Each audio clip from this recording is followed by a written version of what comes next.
वंदे महायशं महाभागं महावीरं महामुनिम् अमरनरराय मह्यं चरमतीर्थयरं निमस्सतीर्थं सर्वारिष्टप्रणाशाय सर्वाभीष्टार्थदायिने सर्वलब्धिनिधानाय श्रीगौतम स्वामिने नमः। श्री सुधर्मा स्वामिने नमः। अज्ञानतिमिरान्धनं ज्ञानाञ्जनशलाकया नेत्रमुन्मीलितं येन तस्मै श्री गुरवे नमः।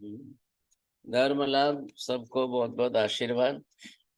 सेमिनार चल रहा है, आज तीसरा दिन है, रविवार को अंतिम दिन है और तीसरे दिन आज जो है तीन निबंध जो है विद्वानों के और 2 और जोड़े हैं कल, जिससे कि बताया उस हिसाब से यहाँ पर पहला निबंध प्रस्तुत कर रहे हैं श्रीमती रश्मि बहन जी भेदा, दूसरा निबंध होगा कोकिला बहन जी का, तीसरा निबंध होगा वर्षा बहन जी का, चौथा निबंध होगा प्रज्ञा बहन जी और 5वां निबंध होगा गौरी बहन जी कोठारी।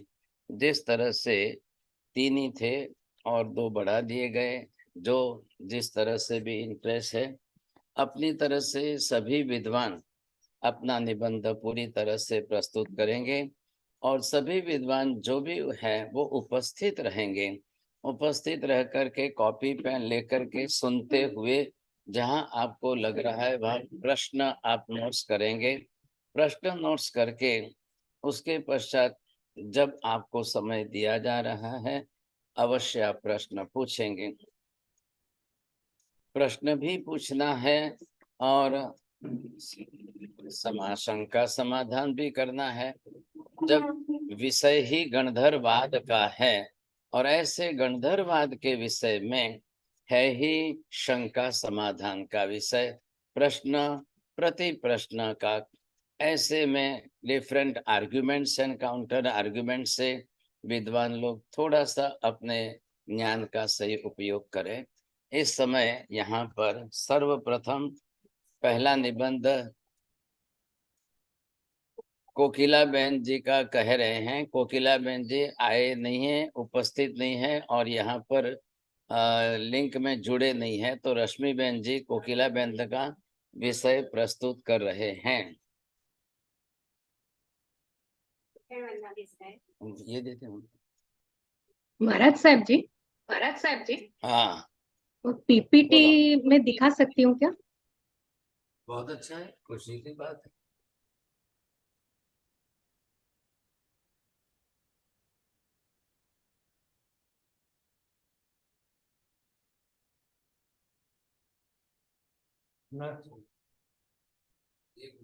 તો પછી મારું કેવી રીતે આવશે?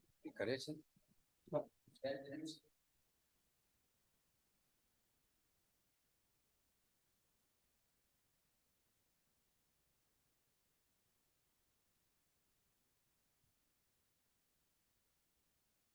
करो स्टार्ट।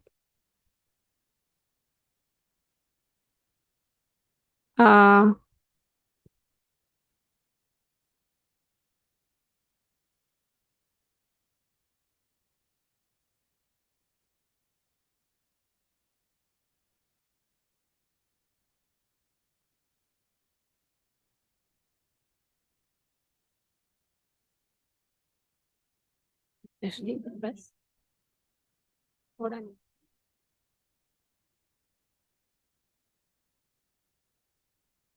હું રશ્મિ ભેદા, બહુ નીચે નથી, સેજ ઉપર કરો।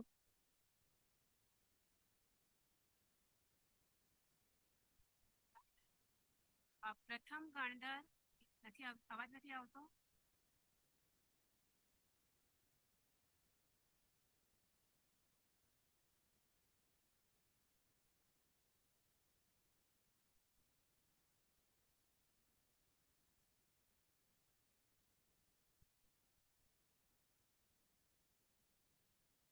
हेलो, आवे छे अवाज? हवे आवे छे ने? હું બધાને જય જિનેન્દ્ર. હું રશ્મિ ભેદા. ડૉક્ટર કોકિલાબેન શાહ એ પોતે એમને ઓનલાઈન એટલો કમ્ફર્ટેબલ નથી, એટલે એમનું જે નિબંધ છે એ હું અહીંયા વાંચી રહી છું. એમનું પ્રથમ ગણધર ગૌતમ સ્વામી ઉપર એમની શંકા હતી કે આત્માનું અસ્તિત્વ છે તે સિદ્ધ કરવું તર્ક, યુક્તિ વગેરેથી. તો આ જે વિષય છે એના ઉપર એમનો નિબંધ હું વાંચી રહી છું. અવાજ આવે છે ને બધાને? શ્રી વીર પ્રભુના 11 ગણધરોમાં પ્રથમ ઇન્દ્રભૂતિ ગૌતમ છે. ચરમ શાસનપતિ મહાવીર પરમાત્માના પ્રથમ શિષ્ય ગૌતમ સ્વામી છે. સર્વજ્ઞ પ્રભુના સમવસરણમાં દેવતાઓ ગયા હતા. ગૌતમ સ્વામી પણ ત્યાં ગયા હતા. ત્યારે પ્રભુએ કહ્યું, હે ગૌતમ ઇન્દ્રભૂતિ, તમારું સ્વાગત છે.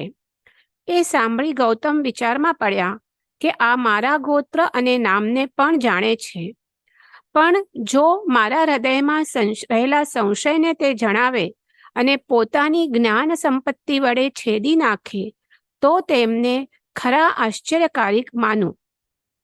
આ પ્રમાણે હૃદયમાં વિચાર કરતા એવા સંશયધારી ઇન્દ્રભૂતિને પ્રભુએ કહ્યું કે હે વિપ્ર, જીવ છે કે નહીં એવો તારા હૃદયમાં સંશય છે, પણ હે ગૌતમ, જીવ છે. તે ચિત્ત, ચૈતન્ય, વિજ્ઞાન અને સંજ્ઞા વગેરે લક્ષણોથી જાણી શકાય છે. જો જીવ ન હોય તો પુણ્ય પાપનું પાત્ર કોણ? અને તારે આ યજ્ઞદાન વગેરે કરવાનું નિમિત્ત પણ શું? આ પ્રમાણે પ્રભુના વચન સાંભળીને તેણે મિથ્યાત્વની સાથે સંદેહને ત્યજી દીધો અને પ્રતિબોધ પામ્યા.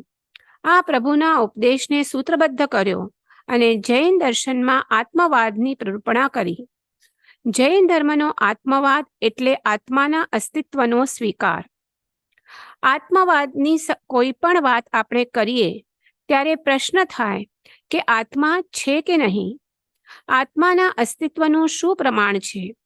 આત્માને કોણે જોયો છે? આધુનિક વિજ્ઞાન પણ આત્માને સિદ્ધ કરી શક્યું નથી. આત્માના સ્વરૂપનું જૈન દર્શનમાં વિસ્તારથી વર્ણન છે. જૈન દર્શન અનુસાર આ લોક ષડદ્રવ્યાત્મક છે. આ 6 દ્રવ્યો છે: જીવ, પૂતગલ, ધર્મ, અધર્મ, આકાશ અને કાલ. જીવ દ્રવ્યને આમાં સર્વપ્રથમ સ્થાન છે. સમગ્ર વિશ્વ જડ અને ચેતન એમ 2 પદાર્થોમાં વિભક્ત છે. ચેતન એટલે જીવ અથવા આત્મા. બીજા બધા પદાર્થો જડ અથવા સચેતન છે. જીવ દ્રવ્ય બધા દ્રવ્યોમાં ઉત્તમ છે અને બધા પદાર્થોમાં, બધા તત્વોમાં પરમ તત્વ છે, સારભૂત છે. જીવ આત્માનો પર્યાયવાચી શબ્દ છે. તત્વાર્થ સૂત્રમાં કહ્યું છે કે જીવ ઉપયોગમય છે. જીવનું લક્ષણ ઉપયોગ અર્થાત જ્ઞાન દર્શન છે. તેના ગુણો એ અમૂર્ત છે. કર્મનો કર્તા છે, ભોગતા છે. સંસાર અવસ્થામાં તે સ્વદેહ પરિમાણ છે અને અશુદ્ધ છે. શુદ્ધ અવસ્થામાં, મુક્ત અવસ્થામાં તે સિદ્ધ છે. ઉર્ધ્વગમન તત્વ એનો સ્વભાવ છે. આત્મા અમૂર્ત છે. સ્પર્શ, ગંધ, રસ, વર્ણથી રહિત છે. તેને આપણે કોઈ પણ ઇન્દ્રિય દ્વારા જાણી ન શકીએ. આથી એના અસ્તિત્વ વિશે શંકા ઉત્પન્ન થાય તે સ્વાભાવિક છે. પણ ઇન્દ્રિય પ્રત્યક્ષથી બધું જ જાણવું અસંભવ છે. તેથી અનુમાન અને અનુભવ દ્વારા આપણે એને જાણી શકીએ.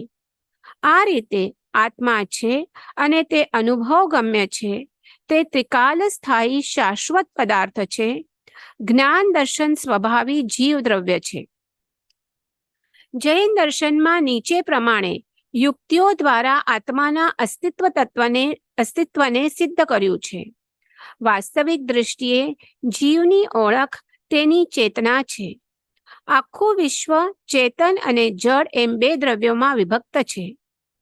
શ્વાસોશ્વાસ આદિ કાર્ય આત્માના અસ્તિત્વનું જ્ઞાન કરાવે છે.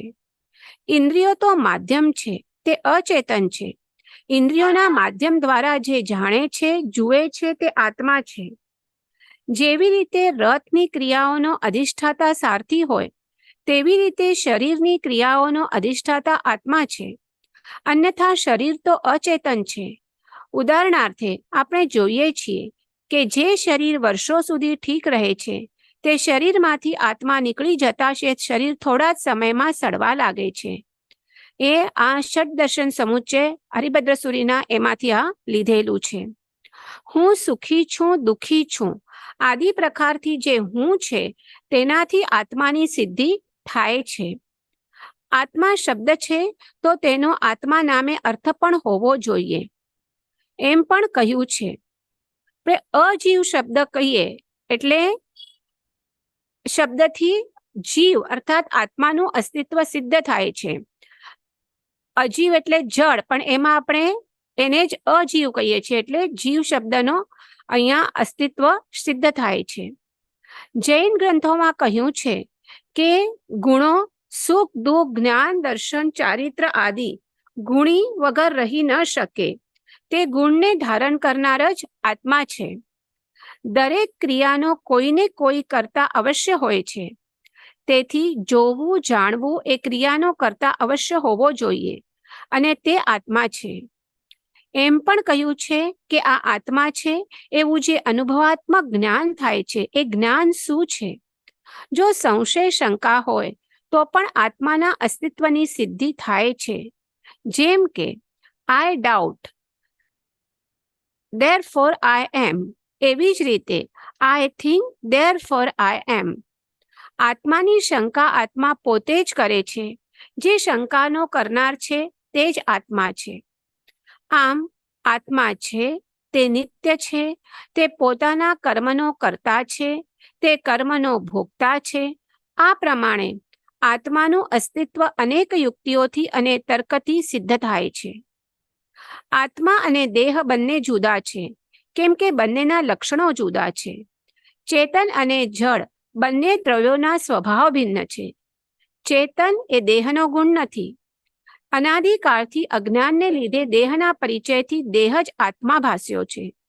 પણ જેમ તરવાર અને મ્યાનરૂપી લાગતા છતાં બંને જુદા જુદા છે, તેમ આત્મા અને દેહ બંને જુદા જુદા છે. તે આત્મા દૃષ્ટિ એટલે આંખથી દેખાતો નથી, કારણ કે તેનો તે જોનાર છે. જે દ્રષ્ટા છે દ્રષ્ટિનો, જે જાણે છે રૂપ, અબાધ્ય અનુભવ જે રહે તે છે જીવ સ્વરૂપ. સ્થૂળ સૂક્ષ્મ આદિ રૂપને જે જાણે છે અને સર્વને બોધ કરતા કોઈ પણ પ્રકારે જેનો બોધ કરી શકાતો નથી એવો બાકી જે અનુભવ રહે છે તે જીવનું સ્વરૂપ છે. દરેક ઇન્દ્રિયને પોતપોતાના વિષયનું જ્ઞાન છે, પણ બીજી ઇન્દ્રિયોના વિષયનું જ્ઞાન નથી.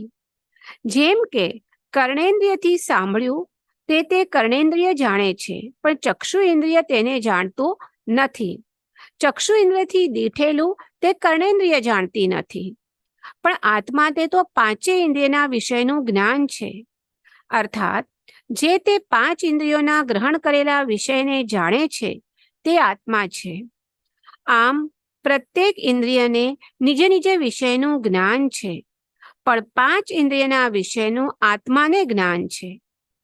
દેહ, ઇન્દ્રિય અને શ્વાસોશ્વાસ રૂપ પ્રાણ પણ આત્માને જાણતા નથી. તે બધા આત્માના અસ્તિત્વને લીધે પ્રવર્તે છે, નહીં તો જડ બની રહે છે.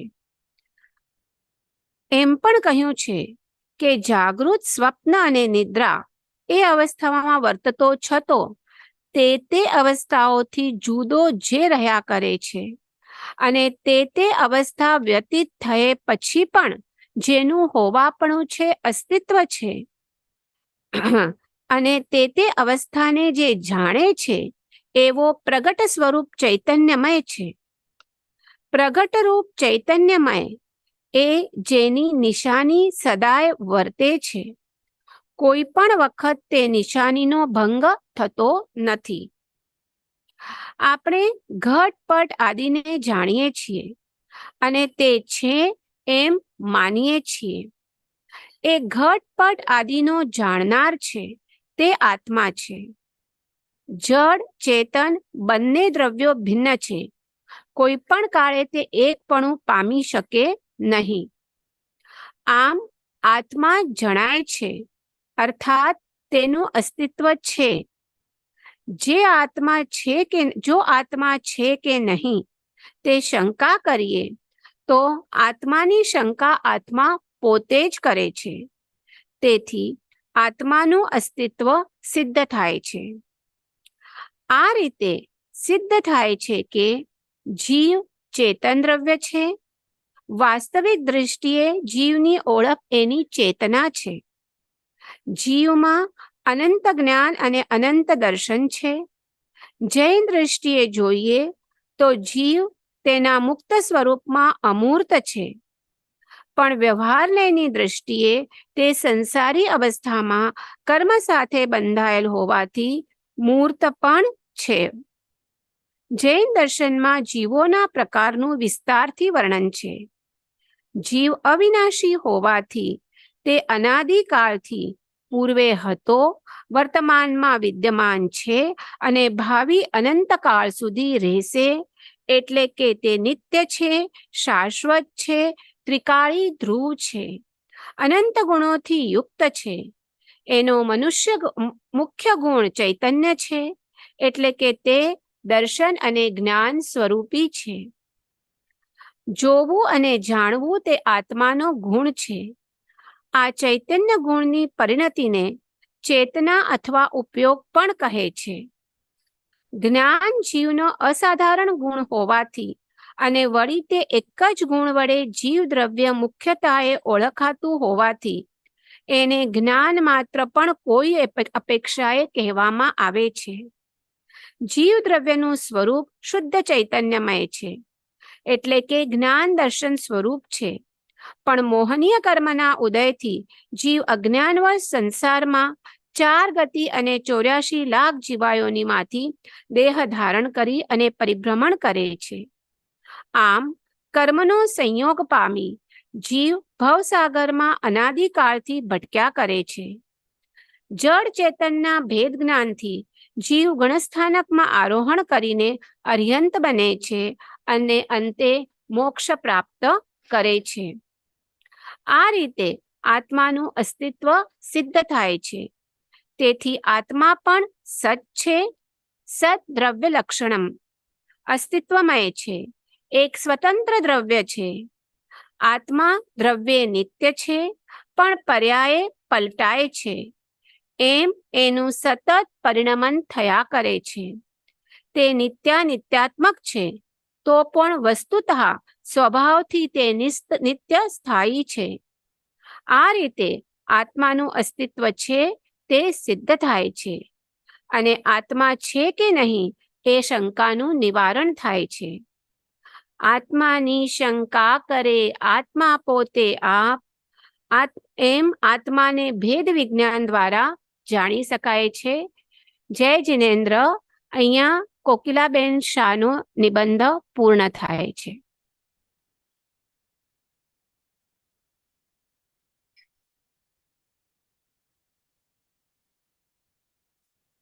કોકિલાબેન શાહનો નિબંધ અત્યારે લક્ષ્મીબેને રજૂઆત કર્યો છે.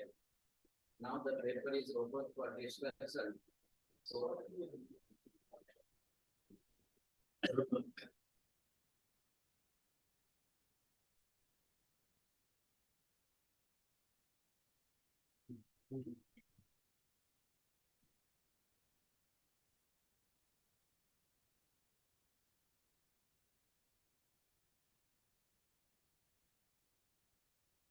ખૂબ ખૂબ ધન્યવાદ. અત્યારે કોકિલાબેનનો નિબંધ રશ્મિબેને રજૂ કર્યો છે. બહુ જ શોર્ટમાં છે. Now the paper is open for discussion. Anybody, those who want to ask the question. જો કે કોકિલાબેન તો ઉપસ્થિત નથી, તેમ છતાં પણ રશ્મિબેન જવાબ આપી શકે એવા છે.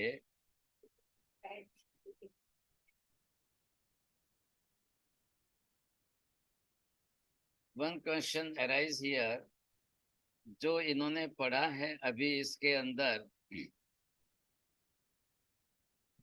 कोकिलाबेन जी लिख रहे हैं कि आंख का विषय कान ग्रहण नहीं करता है, कान का विषय आंख ग्रहण नहीं करता है, इंद्रियों इंद्रिय जानतो નથી એવો એક વાક્ય આવ્યો છે।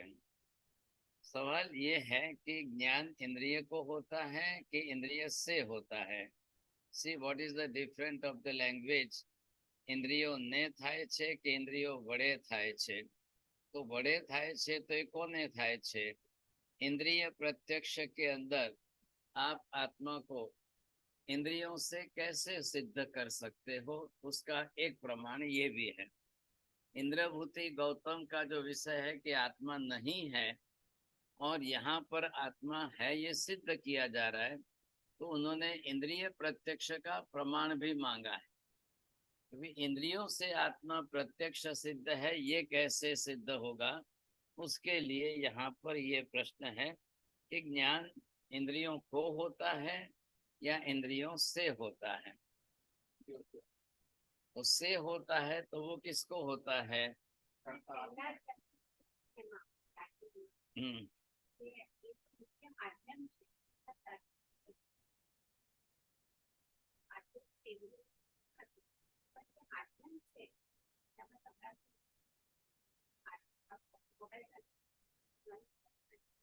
हाँ છે બરોબર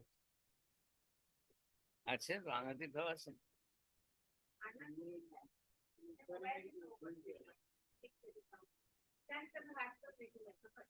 हाँ तो इंद्रिय जो है, इंद्रिय एक ऐसा साधन माध्यम है, क्योंकि इंद्रियों से ज्ञान होना ही उचित है, इंद्रियों को ज्ञान नहीं होता है।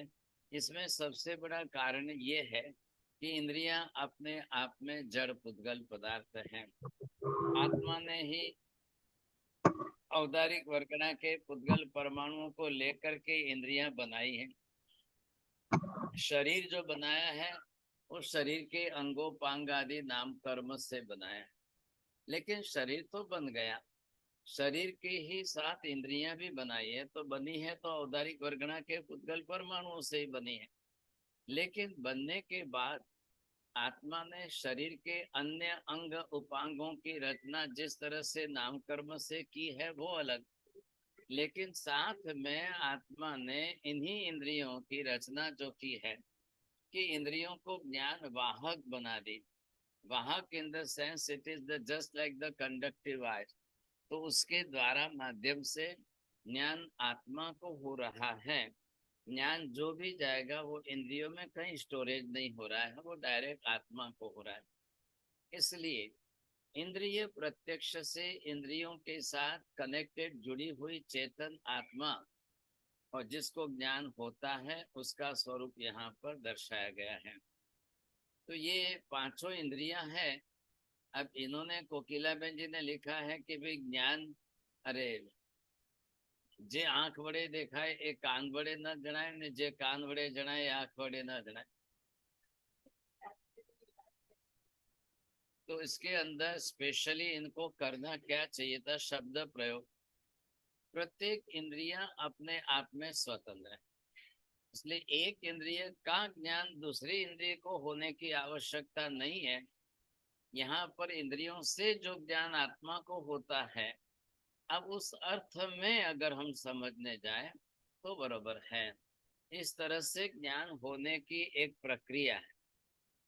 तो जो प्रक्रिया है इसके अंदर साधन व माध्यम जो इंद्रियों का है, तो जिस तरह से इंद्रियों से होना है वो स्पष्ट है।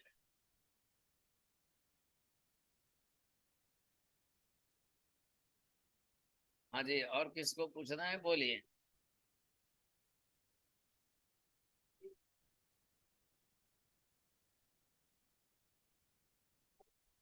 बोलो।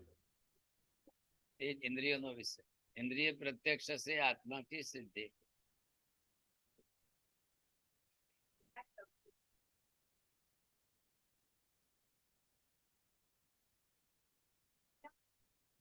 અવાજ સંભળાતો નથી,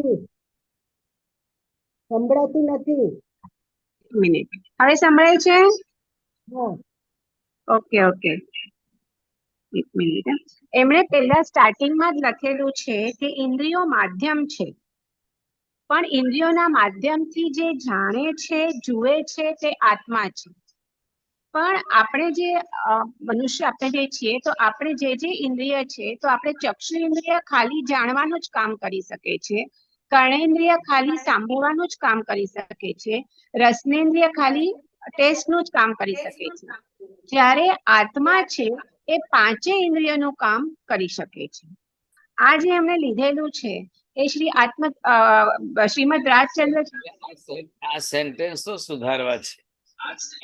આ સેન્ટેન્સો સુધારવા જેવા છે કે ભાઈ આંખ જાણવાનું કામ કરે, જોવાનું કામ કરે, કાન સાંભળવાનું કામ કરે, એ સેન્ટેન્સ સુધારવા છે. એટલે એને બરાબર એમને એનું ઇન્ટરપ્રિટેશન નથી આપ્યું એમ. ત્યાં સુધારો કરો. સંબિન્ન સ્ત્રોત કોઈ ગાથા બોલું? ગાથા હા. કહું? બોલો. એક મિનિટ. માજી બોલે છે, બોલે છે.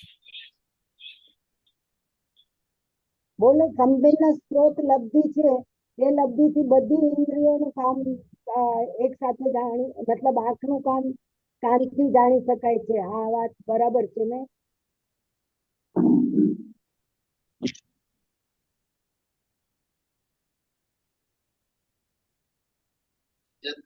એ જનરલ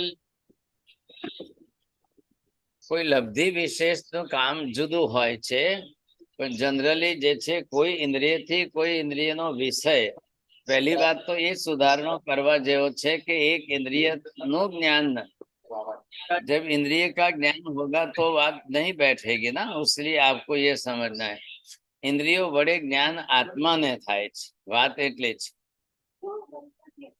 હા બોલો.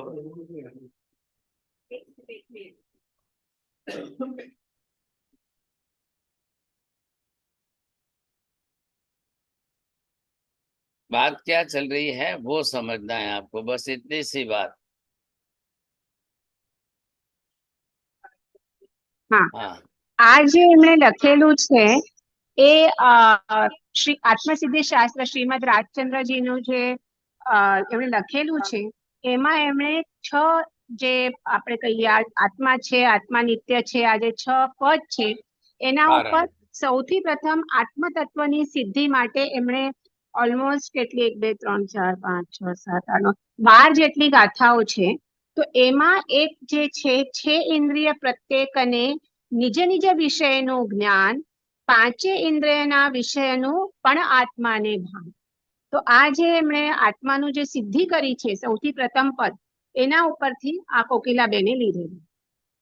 તે ઇન્દ્રિય ને તે કે ઇન્દ્રિય ઇન્દ્રિય પર પ્રત્યેકને નિજ નિજ વિષયનું જ્ઞાન, જે ઇન્દ્રિયથી આત્માને નિજ નિજ ઇન્દ્રિયનું પ્રત્યક્ષ જ્ઞાન થાય તે.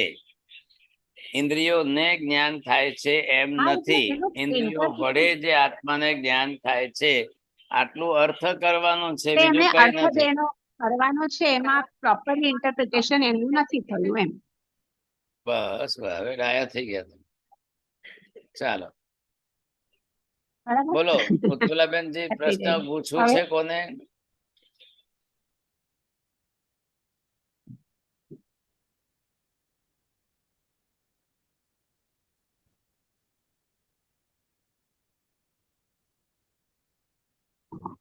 મ્યુટ છે તમારું.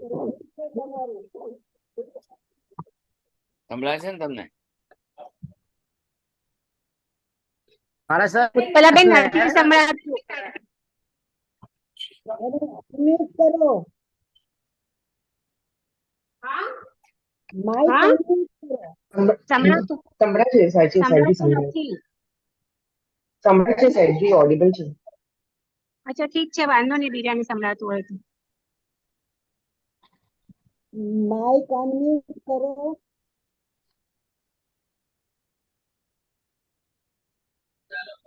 चलो હવે अभी यहाँ पर दूसरा विषय वर्षा बहन जी प्रस्तुत करने जा रहे हैं. अच्छा, दूसरा विषय रश्मि बहन जी अपना खुद का विषय ले रहे हैं, वो खुद अपना निबंध पढ़ रहे हैं.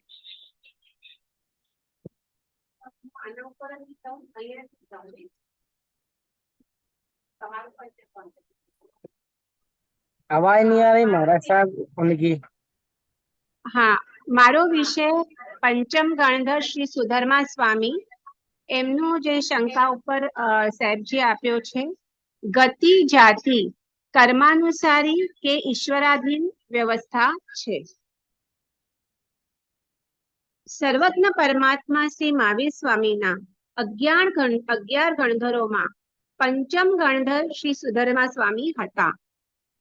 ગણધર એટલે કે ગણ એટલે સાધુઓનો સમુદાય. ધર પ્રત્યે સ્વામી અર્થમાં વપરાયેલો છે.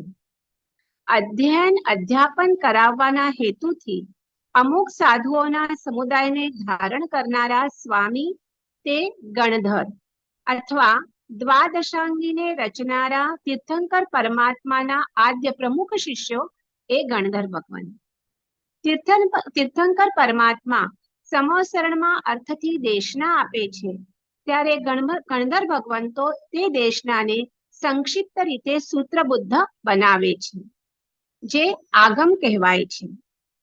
મહાવીર પ્રભુના કેવળ જ્ઞાન પ્રાપ્તિ પછી સમોસરણમાં પ્રભુની ઇન્દ્રભૂતિ આદિ 11 દિગ્ગજ વેદાંગ ન્યાય શ્રુતિ પુરાણ આદિમાં વિદ્વાન એવા બ્રાહ્મણ પંડિતો સાથે આત્માદિ વિષયો પર ચર્ચા થઈ. સર્વજ્ઞ શ્રી વીર પ્રભુએ આ 11 પંડિતોના શંકાનું સમાધાન કરી એમને ગણધર પદે સ્થાપ્યા. આ 11 પંડિતોમાંના જ એક પંડિત સુધર્મા સ્વામી, જે મહાવીર સ્વામીના પંચમ ગણધર બન્યા. આ 11 પંડિતોના વેદ વિષયક શંકાઓનું મહાવીર સ્વામી દ્વારા કરાયેલું સમાધાન એ જ ગણધરવાદ તરીકે પ્રસિદ્ધ છે. વીર નિર્વાણ પછી 1100 વર્ષે શ્રી જીનભદ્ર ગણિત ક્ષમાશ્રમણે શ્રી વિશેષાવશ્યક ભાષ્ય ગ્રંથ રચ્યો. આ મહાગ્રંથ જૈનાગમોને સમજવાની ચાવીરૂપ છે. આ ગ્રંથમાં આચાર્ય ભદ્રબાહુ રચિત આવશ્યક નિરુક્તિની ગણધરો અંગેની 42 ગાથાઓનો આધાર લઈ અને 435 ગાથાઓમાં ગણધરવાદ આ પ્રકરણ રચાયેલું છે. ચરમ તીર્થંકર મહાવીર સ્વામીના આ 11 ગણધરોમાં 9 ગણધરો ભગવાન મહાવીર સ્વામીના હયાતીમાં જ નિર્વાણ પામ્યા. મહાવીર સ્વામીના નિર્વાણ પછી માત્ર 2 જ ગણધરો ઇન્દ્રભૂતિ ગૌતમ અને સુધર્મા સ્વામી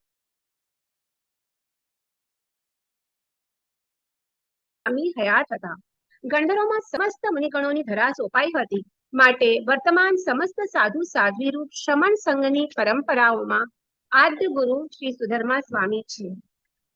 આજે મારો જે વિષય છે એ આ સુધર્મા સ્વામીની શંકા ઉપર છે, એટલે થોડીક શોર્ટમાં સુધર્મા સ્વામીનું આપણે એમનું આપણે કહીએ ક્યાં જન્મ્યા હતા વગેરે એ આપણે જરા જોઈ લઈએ. એમનો જન્મ મગધ દેશના પુલ્લાક સન્નિવેશ ગામમાં અગ્નિવેશ્યાન ગોત્રવાળા બ્રાહ્મણ શ્રી ધમ્મિલની ભાર્યા ભદ્દિલા બ્રાહ્મણીની કુક્ષીથી ઉત્તરા ફાલ્ગુની નક્ષત્રમાં થયો હતો. આગળ જતા વિદ્યાધ્યયન કરી અને તેઓ મહાન વિદ્વાન બન્યા. કર્મકાંડી, શાસ્ત્રના જ્ઞાતા અને 14 વેદ વિદ્યાના પારંગત પંડિત શ્રેષ્ઠ તરીકે એમની કીર્તિ ચારે બાજુ પ્રસરેલી હતી. 500 બ્રાહ્મણો એમના શિષ્ય હતા. આટલી વિદ્વત્તા હોવા છતાં એમના મનમાં એક શંકા હતી કે જીવ જેવો આ ભવે હોય તેવો જ પરભવે થાય છે કે નહીં. મૃત્યુ પછી જન્મ ભલે બદલાય, પરંતુ ગતિ બદલાતી નથી. માણસ મરીને માણસ જ થાય, ઘોડો મરીને ઘોડો થાય, દેવ મરીને દેવ અને નારકી મરીને નારકી થાય, એમ તેઓ જન્માંતર સાદ્રશ્યમાં માનતા હતા. યોગાનો યોગ સૌમિલ બ્રાહ્મણના યજ્ઞ સમારંભમાં ભાગ લેવા તેઓ પોતાના 500 શિષ્ય સાથે અપાપાપુરી નગરીમાં પધાર્યા, જ્યાં પ્રભુ મહાવીરનું સમસરણ રચાયેલું હતું. જ્યારે એમણે જાણ્યું કે ઇન્દ્રભૂતિ ગૌતમ વગેરે 4 ધુરંધર પંડિતોના શંકાનું સમાધાન સર્વજ્ઞ શ્રી મહાવીર પ્રભુએ વેદ વાક્યોના વાસ્તવિક અર્થો સમજાવીને કર્યું, ત્યારે એ પણ સમોસરણમાં જવા તૈયાર થયા. સર્વજ્ઞ શ્રી મહાવીર ભગવંતે અત્યંત કરુણાથી એમને નામ અને ગોત્રથી બોલાવ્યા અને કહ્યું, તને એવો સંશય છે કે આ ભાવમાં જેવો મનુષ્યાદી જન્મ છે તેવો જ જન્મ પરભાવમાં થતો હશે કે કેમ? તને એવો સંશય થવામાં પરસ્પર વિરુદ્ધ અર્થ પ્રતિપાદન કરનારા વેદના પદો કારણભૂત છે. તે પદો આ પ્રમાણે છે. પુરુષો વૈ પુરુષત્વમશ્નુતે પશવઃ પશુત્વ. એનો અર્થ થાય છે પુરુષ મરીને પુરુષ થાય છે અને પશુઓ મરીને પશુ થાય છે. તથા શૃણાલો વૈ એષ જાયતે યહ.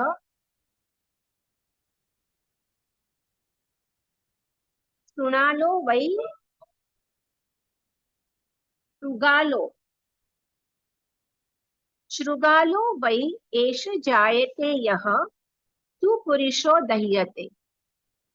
એટલે એનો અર્થ થાય છે કે જેને વિષ્ટા સહિત બાળવામાં આવે છે તે શિયાળ થાય છે. આમાંનું પહેલું વાક્ય ભવાંતરમાં જનારો જીવ પુનઃ તેવો જ ભાવ પામે છે એમ પ્રતિપાદન કરે છે. અને બીજું વાક્ય પહેલા જન્મથી વિલક્ષણ જન્મ મળવાનું કહે છે. આ રીતે પરસ્પર વિરુદ્ધ અર્થ પ્રતિપાદન કરનારા વેદ વાક્યો સાંભળી ને તને એવો સંશય થયો છે. પરંતુ તારો સંશય અયોગ્ય છે, કારણ તે પદાર્થોનો અર્થ તું સમજે છે એવો નથી. તું એમ માને છે કે જેવું કારણ હોય એવું જ કાર્ય હોય, કેમ કે જેવું બીજ હોય એવો જ અંકુર થાય.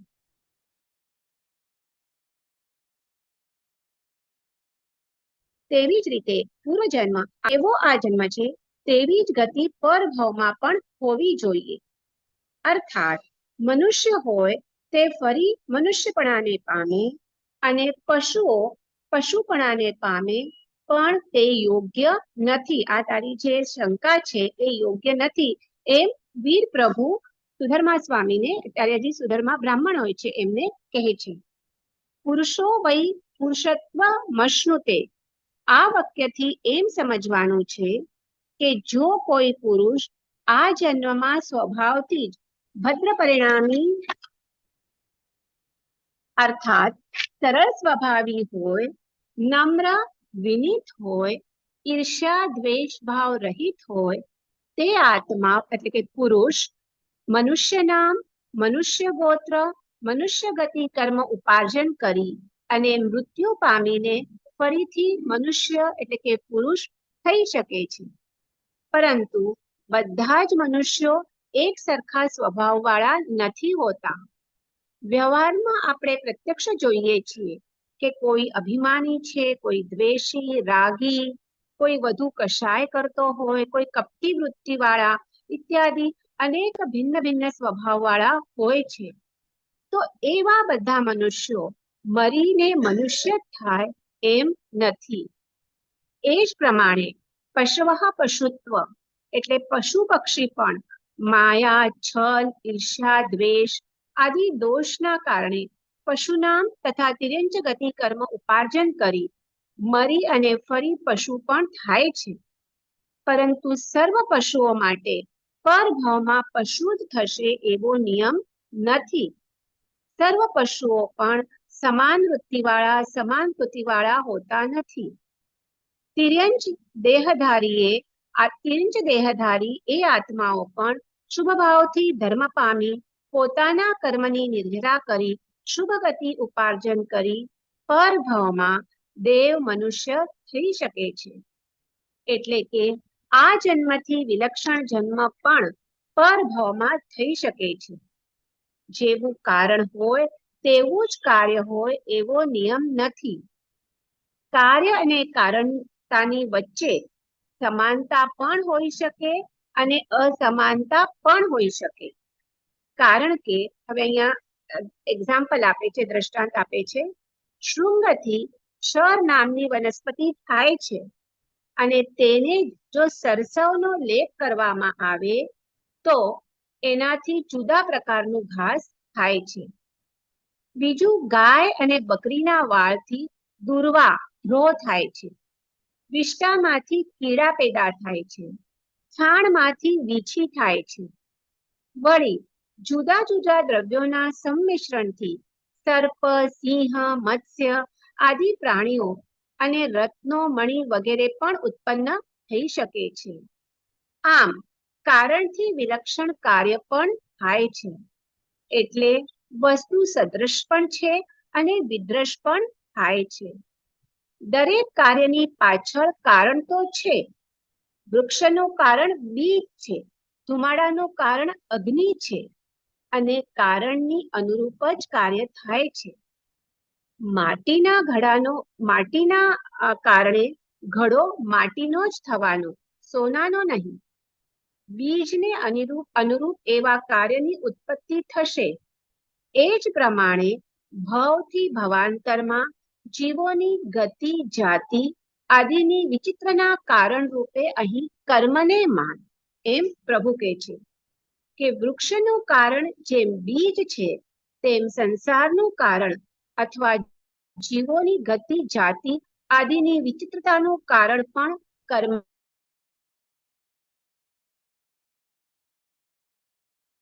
જ માનવું પડે. કારણ બીજ છે.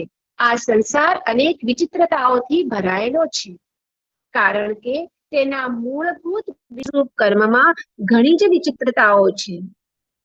કર્મબંધનના હેતુઓ જેમ કે મિથ્યાત્વ, અવિરતિ, કષાય, પ્રમાદ અને યોગ એની વિચિત્રતા છે. માટે કર્મ વિચિત્ર છે. અને કર્મ વિચિત્ર છે તો એનું કાર્ય જે આ સંસાર છે એ પણ વિચિત્ર છે. આ વિચિત્રતાના કારણે જીવોને મનુષ્ય, નરક આદિ ગતિની વિચિત્રતા કર્મના ફળ રૂપે મળે છે. માટે ભવના અંકુરનું બીજ કર્મને જ માનવું પડે. જાતિની ગતિ કર્મને જ આધીન છે. જીવ જેવા કર્મ કરે છે તેને તેવા ફળ મળે છે. આવતા ભવના જન્મ માટે, એના ગતિ માટે એના પૂર્વ જન્મોના કર્મો જ એનું યોગ્ય કારણ છે.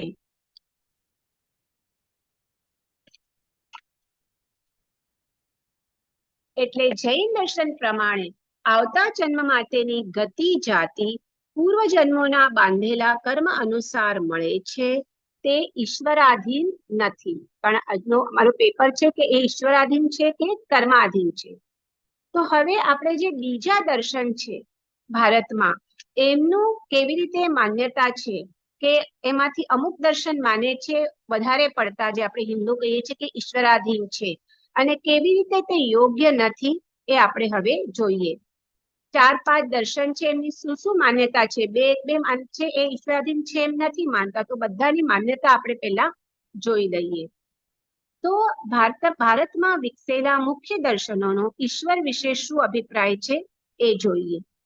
મુખ્યતઃ 6 દર્શન છે: સાંખ્ય દર્શન, યોગ દર્શન, ન્યાય દર્શન, વૈશેષિક દર્શન, પૂર્વ મીમાંસા અને ઉત્તર મીમાંસા, જેને કે આપણે વેદાંત કહીએ છીએ. આ બધા દર્શનનો હેતુ માણસને જીવન, જગત અને ઈશ્વરના અસ્તિત્વ વિશે યોગ્ય દૃષ્ટિ આપવાનો હતો. આ બધા દર્શન પરાપૂર્વ કાળથી પ્રચલિત છે. દરેક દર્શન પોતાની રીતે સ્વતંત્ર છે. તો એકદમ શોર્ટમાં આ લોકોની ઈશ્વર સંબંધી શું માન્યતા છે એ જોઈ લઈએ. પ્રથમ, સાંખ્ય દર્શન, જે ભારતીય તત્વદર્શનનો અત્યંત પ્રાચીન વિચારધારા છે. અને મહર્ષિ કપિલ મુનિ દ્વારા રચાયેલ આ સાંખ્ય દર્શન મૂળ સ્વરૂપમાં નિરીશ્વરવાદી દર્શન છે. આ દર્શન પ્રમાણે જગતના મૂળમાં 2 જ તત્વો છે: પુરુષ અને પ્રકૃતિ. પુરુષ એ શબ્દ આત્માના અર્થમાં છે અને પ્રકૃતિ એટલે ચૈતન્યહીન કે જડ છે. જ્યારે પુરુષ ચેતન છે અને આ 2 મૂળ તત્વોના સહયોગથી જગતનું સર્જન થાય છે. સાંખ્યકારિકા ઈશ્વર વિશે સ્પષ્ટ છે. તે ઈશ્વરની આવશ્યકતા નથી જોતી, પ્રકૃતિ સ્વયં વિશ્વની રચના કરી શકે છે. જેમ ચોમાસામાં અસંખ્ય વનસ્પતિ અને જીવ સૃષ્ટિ આપોઆપ થાય છે, તેમ કર્મફળ ભોગવવામાં તેને ઈશ્વરની જરૂર લાગતી નથી. કર્મ પોતે જ ફળ આપે છે અને કર્મફળના નિયામક ઈશ્વરની જરૂર નથી. પછી બીજું છે ન્યાય દર્શન, જેના પ્રણેતા મહર્ષિ ગૌતમ હતા. ન્યાય દર્શન પ્રમાણે ઈશ્વર આ જગતનો સર્જક, પાલક અને સંહારક છે. જીવ અથવા આત્મા કર્મનો કર્તા છે અને તેને સત્કૃત્ય કે દુષ્કૃત્ય કરવાની સ્વતંત્રતા છે, અને ઈશ્વર જીવોના કર્મો અનુસાર એને ફળ આપે છે. છતાં પણ તે ઈશ્વર જ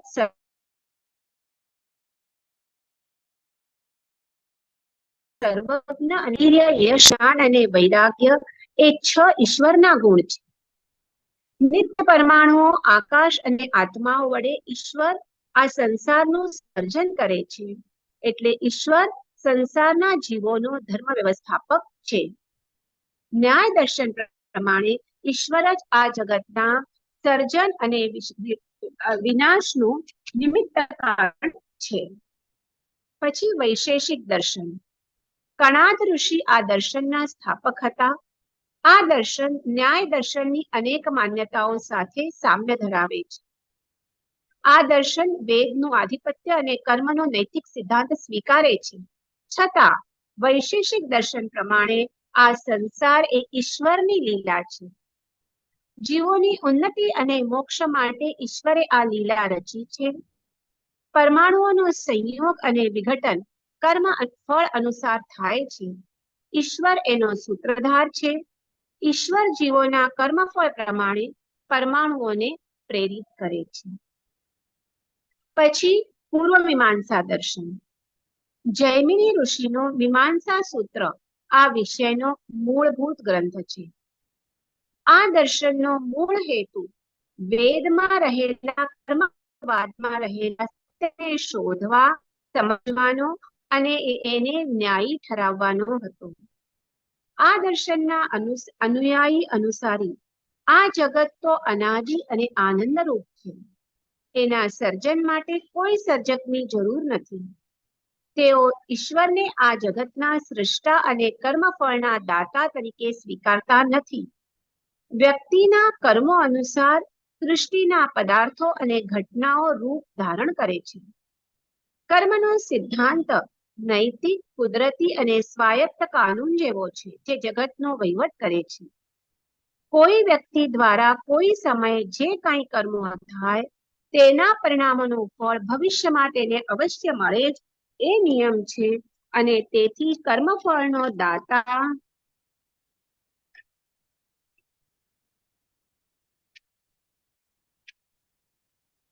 ઈશ્વર છે એ વાતનો સ્વીકાર પૂર્વ મીમાંસક દર્શન કરતું નથી. છેલ્લો છે વિશિષ્ટ અદ્વૈત મત. આ દર્શનના પ્રવર્તક શ્રી રામાનુજ છે. આ દર્શન પ્રમાણે જળ અને ચેતન બંને અંશોથી વિશિષ્ટ એવું બ્રહ્મ એક જ છે. બ્રહ્મ સર્વજ્ઞ, સર્વશક્તિમાન, અનંત ગુણોનો ભંડાર અને કૃપાળુ છે. બ્રહ્મ સગુણ અને જગતનું સર્જન કરનાર, પાલન અને સંહાર કરનારો છે. હવે ઉપરના દર્શનોમાં સાંખ્ય દર્શન, પૂર્વ મીમાંસા દર્શન વગેરે જીવ કર્મફળ આપવા માટે ઈશ્વરનો સ્વીકાર કરતા નથી. વ્યક્તિના કરેલા કર્મો અનુસાર જ એમને ભવિષ્યમાં ફળ મળે છે. એટલે એમને મળેલી અથવા તો આવતા જન્મમાં મળનાર ગતિ કે જાતિ એ ઈશ્વરાધીન વ્યવસ્થા નથી, પણ કર્મ અનુસાર જ છે. જ્યારે આ ઉપરના દર્શનોમાં ન્યાય દર્શન, વૈશેષિક દર્શન, વિશિષ્ટ અદ્વૈત મત પ્રમાણે ઈશ્વર આ જગતની રચના કરે છે, સર્જન કરે છે. ઈશ્વર સર્વજ્ઞ, સર્વશક્તિમાન છે. જીવોના કર્મ અનુસાર એમને ફળ આપે છે. અર્થાત ઈશ્વર સંસારના જીવોનો ધર્મ વ્યવસ્થાપક છે. જગતના સર્વ કાર્યો ઈશ્વરની ઈચ્છા અને પ્રેરણા મુજબ જ થાય છે. ઈશ્વર જ આ જગતનો સર્જન, પાલન અને સંહાર કરનાર છે. અને આ જ વાત આપણે હિન્દુ ધર્મના લોકોમાં જોઈ શકીએ છીએ કે કંઈ પણ ખરાબ કે સારું થાય તો તેઓ જેવી ઈશ્વર ઈચ્છા કરીને સમાધાન માને છે. એટલે જ આનંદગંજી ઋષભદેવ ભગવાનના સ્તવનમાં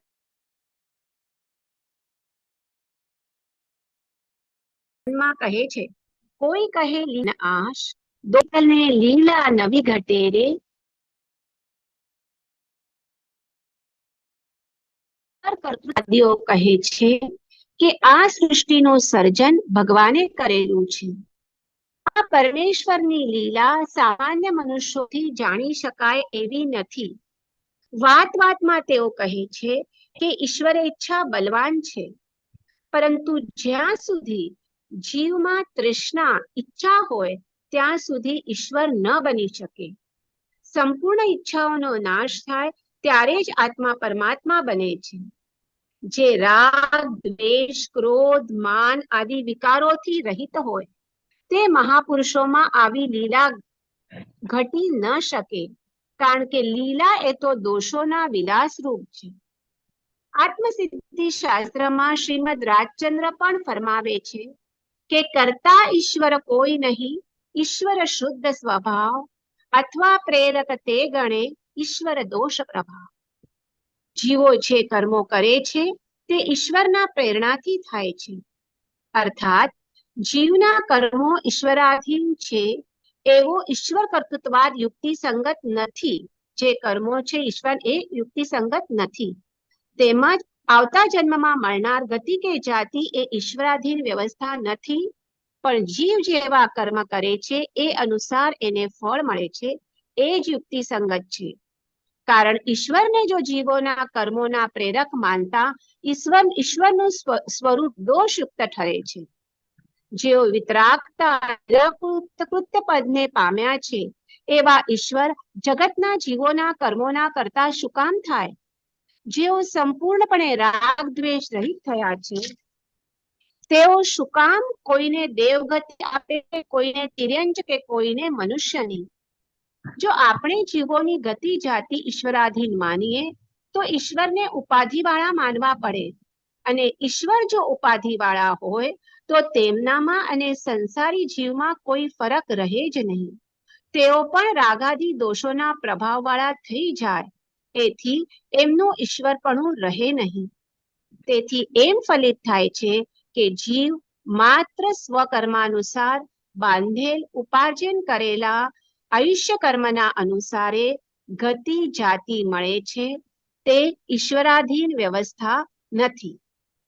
આ પ્રમાણે સર્વજ્ઞ શ્રી મહાવીર પ્રભુએ અનેક તર્ક યુક્તિઓથી પંડિત સુધર્માના શંકાનું સમાધાન કર્યું.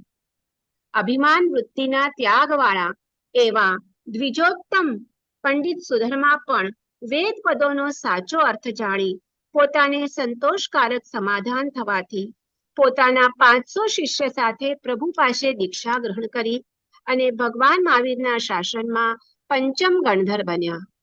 વીર પ્રભુ પાસે ત્રિપદી પ્રાપ્ત કરી દ્વાદશાંગીની રચના કરી 14 પૂર્વના જ્ઞાતા થયા. તેઓ શ્રી ચોથા આરામાં જન્મેલા અને વજ્રઋષભ નારાજ નામનું સર્વશ્રેષ્ઠ સંગયણ અને સર્વોત્તમ સમચતુરસ્ત્ર સંસ્થાન વાળું શરીર તેમને પ્રાપ્ત કર્યું હતું. એમનું કુલ આયુષ્ય 100 વર્ષનું હતું અને નિરુપક્રમ આયુષ્યવાળા તેઓ શ્રીએ 50 વર્ષ સંસારમાં વિતાવ્યા અને 50 વર્ષ ચારિત્ર પાળ્યું. આ 50 વર્ષ ચારિત્રમાં 8 વર્ષનો કેવડી પર્યાય હતો. 42 વર્ષના દીર્ઘકાળ સુધી તેઓ છદ્મસ્ત રહ્યા.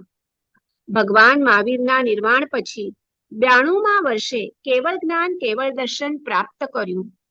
8 વર્ષ સુધી કેવળ જ્ઞાની તરીકે વિચરી 100 વર્ષની અંતિમ ઉંમરે તેઓ રાજગૃહ પધાર્યા અને છેલ્લે 1 માસના સંલેશ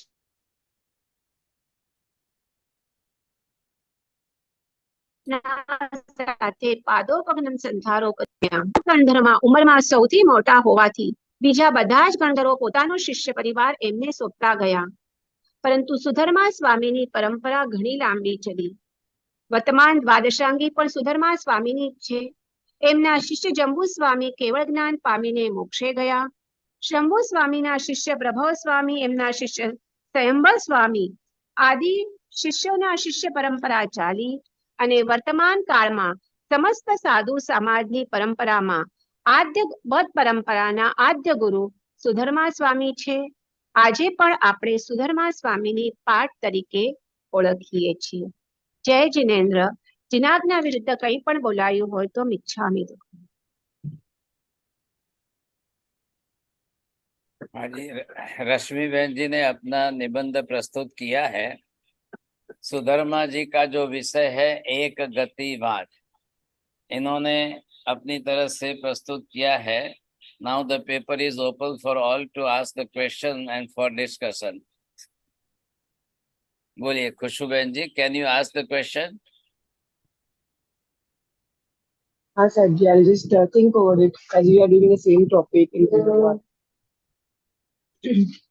જરાક જોરથી કહેજો ને. તમારું જરાક વોલ્યુમ બરાબર કરો ને.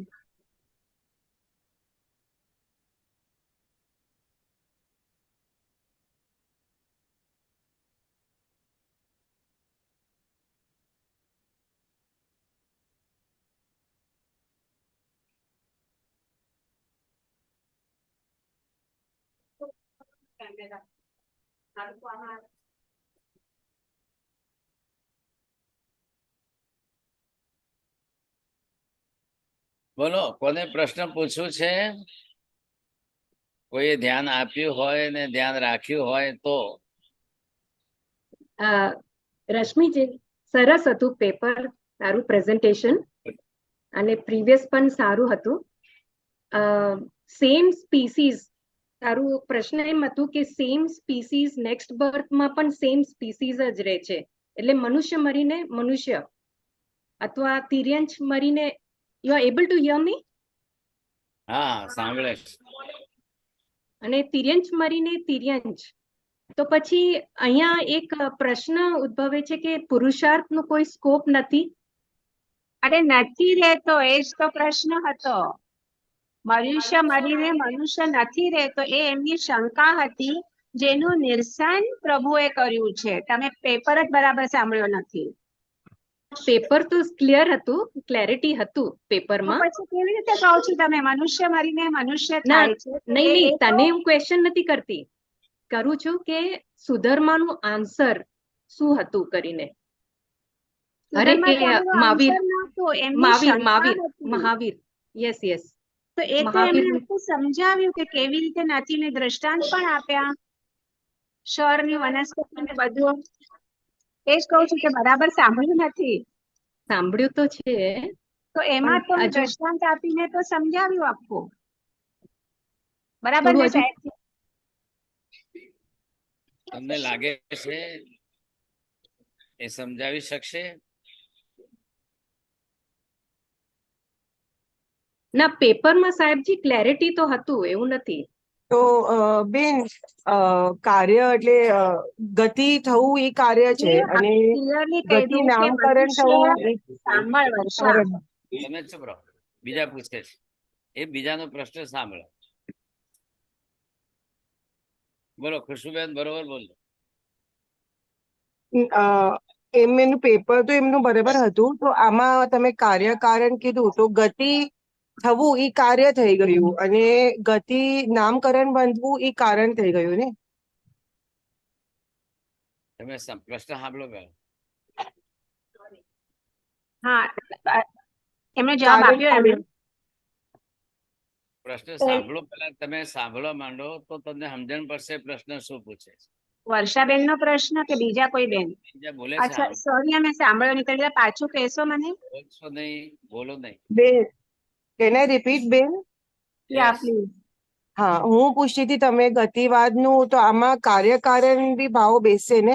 જેવી રીતે કાર્ય ગતિ થાય એ કાર્ય બેસે અને ગતિ નામકરણ બંધાય એ કારણ બેસશે. તો એવી રીતે એક મિનિટ. ગતિ નામ કર્મ ઇઝ કાર્ય. યસ. જેવી રીતે કર્મ કર્યું છે એ કારણ છે, અને એ Okay. પ્રમાણે જે ગતિ મળે છે એ કાર્ય છે. બરાબર Okay. બરાબર છે. ગતિ નામ કર્મ બંધાય એ કારણ થયું અને પછી જે ગતિ મળે એ એ કાર્ય. કાર્ય ઓ, છે. હા. કાર્ય હા માટે કારણ શું થયું? બરાબર. કેમ હા, કે તો જે સાહેબ પ્રમાણે એનો કર્મ હોય, જેમ કે મેં એક્ઝામ્પલ સમજાવ્યું કે હમ. મનુષ્યને જો સરળ સ્વભાવી હોય તો મનુષ્ય ગતિ મળે, પણ એ જો દ્વેષી હોય, દંભી હોય તો એ તિર્યંચ ગતિમાં પણ જઈ શકે છે. એટલે જેવું એમણે જે કર્મ કર્યું છે એ પ્રમાણે એની આગળ ગતિ મળે. એવું સુધર્માજી કે છે. સુધર્મા સ્વામી મહાવીર સ્વામી એમને સમજાવે છે, સુધર્મા સ્વામીને. અચ્છા. એ રીતે મેં આ પેપરમાં લખ્યું છે. અચ્છા. તમે બરાબર થયું? ક્લિયર? હા, મતલબ ઈ જ તમે થોડું ઉલટું કીધું હતું. તો જો સાહેબજી અમને શીખવાડ્યું હતું ના એમાં ના, ગતિ એમાં શું નામકરણ હોય ને છે? એ કારણ બને અને ગતિ થાય એ કાર્ય બને એમ. હા, બરાબર. એ જેવું કર્મ કરે એ કારણ બને અને જે ગતિ થાય એ કાર્ય બને. જે પણ ગતિ એમને મળે એ કાર્ય બને. બરાબર છે. ઓકે, બરાબર છે. અને એના માટે એ જેવું એ ઇવન તિર્યંચ પણ જો એ શુભ ભાવમાં જો મૃત્યુ પામે તો એ જરૂરી નથી કે પાછા તિર્યંચ જ બને. એ પછી મનુષ્ય ગતિ કે દેવગતિ પણ એમને મળી શકે છે. ओके ओके बेन. सुधर्मा जी एक तरफ कह रहे हैं एक गतिवाद जाति सादृश्य, और उनको ही वेद का दूसरा वाक्य कॉन्ट्राडिक्टरी स्टेटमेंट मिला, सपुरुषो दह्यते चेत् शृगालो जायते, स वै एष शृगालः जायते, सपुरुषो दह्यते। मलमूत्र सहित अगर पुरुष को जलाया जाए तो वह शृगाल भी होता है। जब दोनों वेद के स्टेटमेंट है तो एक शंका कैसे हुई?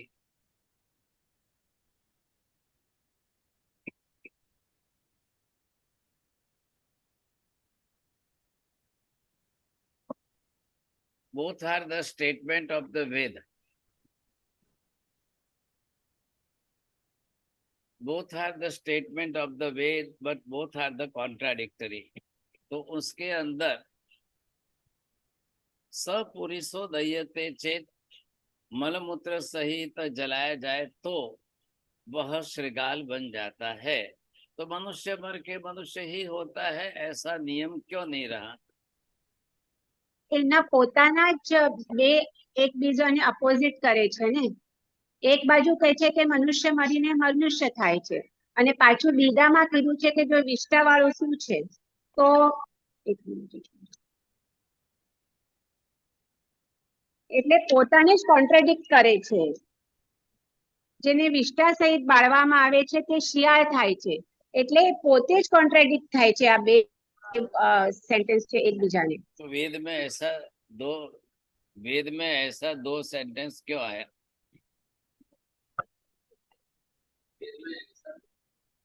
बोलो, उत्पला बेन पूछो, बोलो, कौन जवाब आप पूछो कोई? वेद में ही ऐसे दोनों कॉन्ट्राडिक्टरी स्टेटमेंट है और उसके ऊपर से एक गतिवाद का सिद्धांत सिद्ध नहीं होता है, तो फिर कैसे समझना?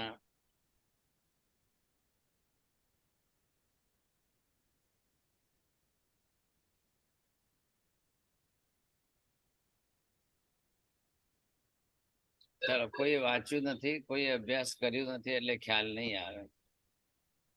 हाँ जी विपुल जी, अभी आप वर्षा बहन को इनवाइट करिए, she will read her paper. जी, आदरणीय वर्षा जी, आप अपना विषय प्रस्तुत करेंगे और उससे पूर्व रश्मि जी जो आपने विषय प्रस्तुत किया उससे हमें ये क्लैरिटी हुई कि एक गतिवाद अकेला ही नहीं होता है. हाँ, एक गति महाराज साहब ने बताया भी था, एक गतिवाद भी शुद्ध होता है और अन्य गतिवाद भी शुद्ध होता है, लेकिन उसमें उन्होंने ये बताया था कि एक गतिवाद किस प्रकार से सिद्ध कर सकते हैं. सुधर्मा स्वामी सिर्फ ये मानते हैं कि यह जीव एक ही गति में ही जन्म लेगा. उन्होंने बहुत सारी चीज बातें भी बताई हैं कि किस प्रकार से वे शुद्ध और अशुद्ध की बात करते हैं, जिसमें वे बताते हैं कि अगर वह मलमूत्र सहित मरता है तो वह किस गति में जन्म लेगा, और वे मलमूत्र रहित मरता है तो वो किस प्रकार से जन्म लेगा। लेकिन महाराज साहब ने महावीर स्वामी के आधार से ये बताया था कि एक गतिवाद किस प्रकार से सिद्ध होता है और अनेक गतिवाद किस प्रकार से सिद्ध होता है। अब मैं आगे के लिए वर्षा जी को आमंत्रित करता हूँ कि वर्षा जी अपना विषय प्रस्तुत करेंगे। आदरणीय वर्षा સાહેબજી શેર કરવા માટે કોહોસ્ટ બનાવવું પડશે. हाँ हाँ हाँ, बोलो ना अमर ने। શું બનાવવું પડશે?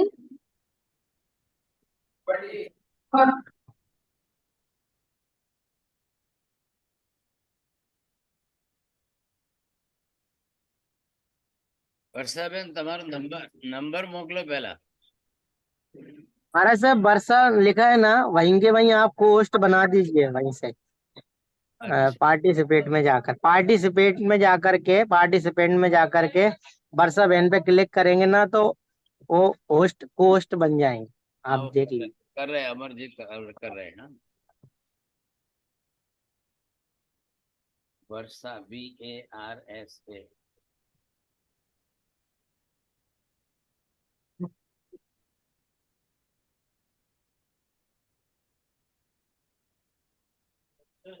हाँ वही पोस्ट बनाओ तो वो वहां से दिखाएंगे PPT।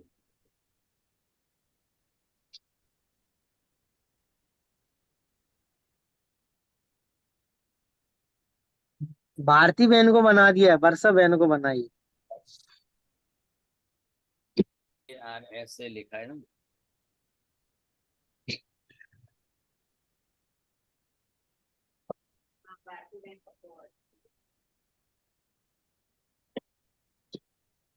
VARSA।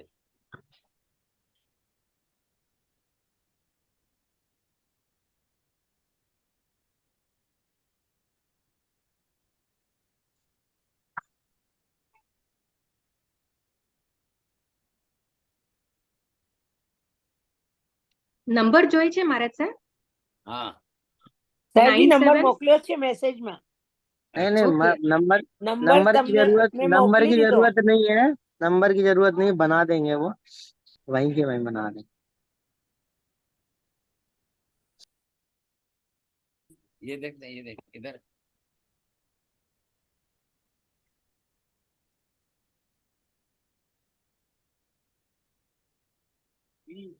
VARSA।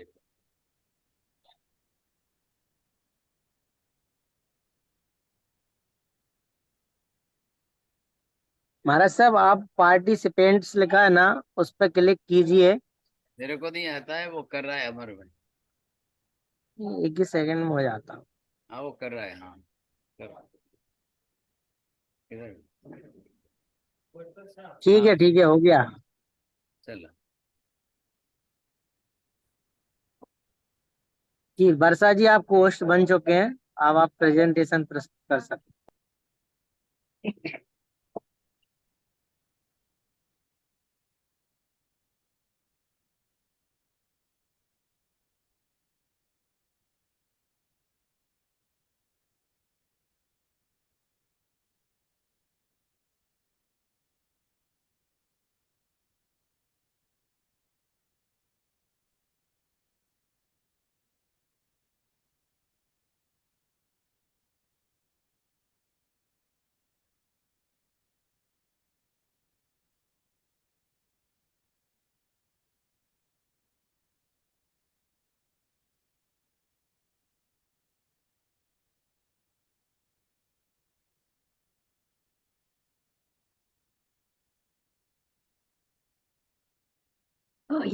यहाँ पे मैंने कुछ पॉइंट्स लिए हैं।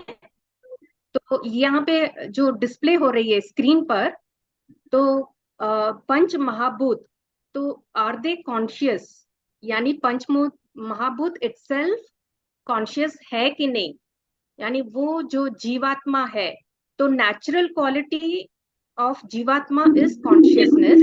देयरफॉर इन महाभूत दिस कॉन्शियसनेस, यानी कि जीवात्मा इटसेल्फ इज महाभूत। तो ये एक प्रश्न होती है with respect to the third गणधर। then I've correlated with whether sense organ has consciousness or whether sense organ itself is Atma. The third is related to prana, whether they are conscious or is it a conscious Atma. And then lastly, with respect to mind. So now introducing to the Panch Atma. So what is this Mahabhuta? So all the natural elements that we find in this world, water, air, Akash, all these are the Panch Mahabhuta, these basic element. So these are called as Panch Mahabhut. So the concept is, as per the Agni Bhuti, the concept was that the body itself is made of this Panch Mahabhut, and at the time of death, it gets merged with irrespective bhuta. For example, the earth gets merged in the earth, and the Akash Tattva in the body gets merged in the Akash Tattva. The fire Tattva gets merged in the fire element. In this way, the concept of Vayu Bhuti is there. So now, in presently that we are doing Gandharvaad. So this is taken from Vishay Avashyak Bhashya, and also Maharaj Sahib Ji own book is there on Gandharvaad. And the ancient text we find with respect to this these questions in Sutra Krutang, where many questions have been asked, and with respect to the Buddhist scripture, you find it in Brahmajal Sutra with respect to all these concept of consciousness, body, mind, soul. And with respect to the Upang Sutra, there is one sutra, Rai Pasenya. So Rai Pasenya also, this king, Raja Pradeshi, he is asking Kesi Muni the same question, whether the body is itself is the soul. So there it is that many questions the king has asked. There are around 12 to 13 questions that he has asked, and Kesi Muni has answered with the appropriate analogy. So one example is that the soul is not to be seen. The body is visible, but the soul is not visible. So how can one say that the Atma is there in the body? So this question was asked, and Kesi Muni replies. He is counter asking, because one of the method of explaining is counter question also. So his counter questioning the Pradeshi Raja that supposing there is a cave, and inside the cave the drum beats are going on. The cave is sound proof, and supposing someone beats the drum, whether the sound can be heard outside the cave or not. So to this, the king replied, yes, of course, the sound can be heard outside. So in this, with respect to the same analogy, the counter question, so the Kesi Muni answered the query of Pradeshi Raja that in the same sense, just as the sound could travel from the cave to the outside, the same way and it is not to be seen. Of course, as per Jainism, the sound waves are visible, but this is just an analogy. So similarly, the Atma, which is invisible, travels outside the body also. It can come out of the body also. So there are many various questions and appropriate answer was given. Now with respect to the Gandharvaad, with third Gandhar, the Vayubhuti had this doubt with respect to Vignan. He was very sure that Panch Bhuta is itself the body. He was very sure. And in the same text, he noticed, in the Veda, he noticed that there is a contradiction. Na te vai sa sarirasya priya priyayo rapaha niras stitam. That means that the priya apriya, the sorrow and happiness, it is there in the body till the body is there, till the Panch Mahabhut is there. Ashariram va vasantam priya priye na sparshata. That means sparshata, it doesn't touch. What doesn't touch? The happiness and sorrow or misery does not touch once the whatever the once the person is muktatma. So there is a contradictory statement. In one statement, it is said that it is a that body is Panch Mahabhut, is made of Panch Mahabhut, and everything is body itself. Consciousness also is in this Panch Mahabhut. And in the other side, it is said that there is a sorrow and happiness in the Panch Mahabhut.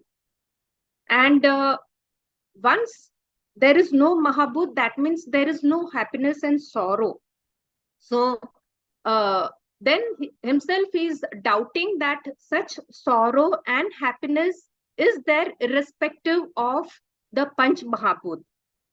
So then who is creator of this sorrow and happiness? So this doubt was there, and he clarified with the Lord Mahavir. So there are questions, few questions I have taken. One is, this is just to say that the assimilation of Panch Mahabhut creates consciousness. Individual Mahabhut is not able to create consciousness, but when there is an assimilation of Panch Mahabhut, then the consciousness is created, or the consciousness is reflected. So now with respect to the analogy that with this liquor, when we make a liquor, so each individual ingredients do not have the quality of the liquor. The intoxicating quality is not there in individual. For example, in the jaggery, there is no intoxicating quality in the jaggery. But when certain ingredients are mixed, and when this alcohol or liquor is made, then that intoxicant quality comes up. So here it is said that consciousness is the dharma of the aggregation of basic element and not an independent and different entity. So here Mahavir clarifies why so, why all the assimilation is done, then only the consciousness arises, otherwise not. And then he explains that the oil, till, supposing if it is a till seed, then you get till oil from the till seed itself. And similarly, the intoxication also is produced from all the assimilation. So individual elements or individual ingredients do not have that intoxicant quality, but it is only that when it is mixed up, that toxicant arises.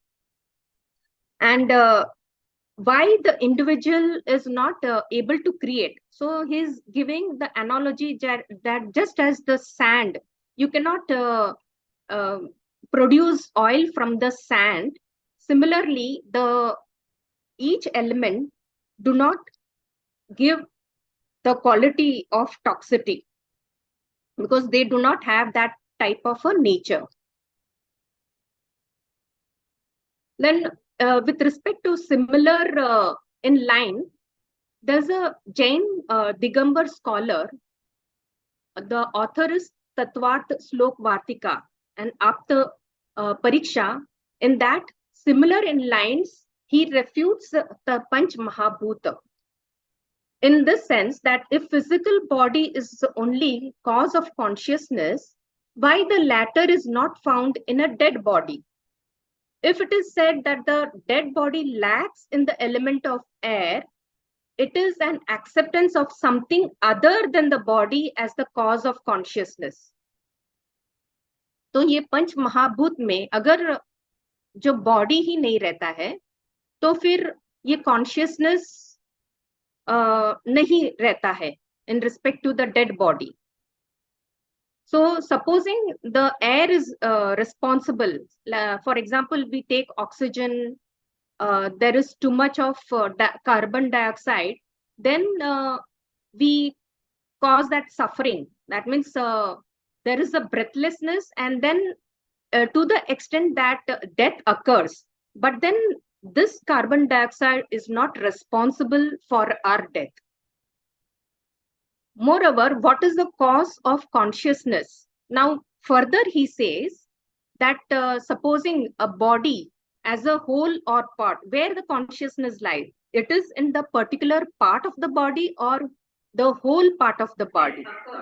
So in the first case, there should be no consciousness in a person whose hand, leg, if supposing they are cut off. So in the case of parts, there should be plurality of consciousness. Supposing if we believe that there are consciousness, and supposing if we cut off the arms, legs, so in different parts of the body, there will be many consciousness. So then there will be a difficulty. If there are many consciousness, then there will be a difficulty.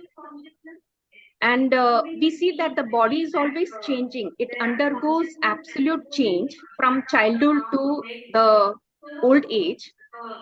And we remember the experiences of our childhood.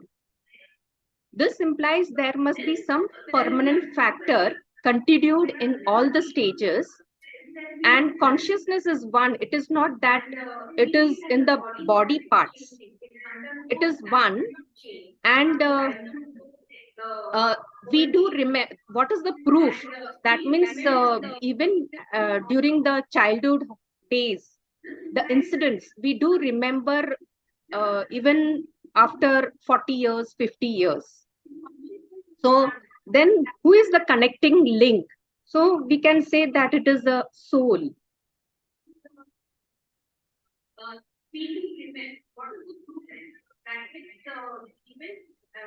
Then the question arises with respect to the karta, the doer. Who is the doer of the body? So, of course, with respect to the previous thing that has been presented, now we see that the karta as being the soul of the body. The essential point is that there is no consciousness in a dead body. Already we have seen. Therefore, it implies that consciousness is not a natural quality of the bhuta, but the soul, and therefore the soul is not Panch Mahabhut. Now, when the pot is, now I'm giving another analogy. When the pot is made with the help of various processes being done with respect to making of a pot. So supposing the potter takes the help of a wooden stick. The stick is not the doer, it is the only instrumental. In the same way, body itself is not the doer of the activity, is only instrumental. Just as potter is the doer in the case of a pot, the doer of bodily activity is the soul consciousness. Now, again, if consciousness means self-consciousness as it means in the human being, then it cannot be identified with the living body. The animal also possesses the living body, but not rational consciousness.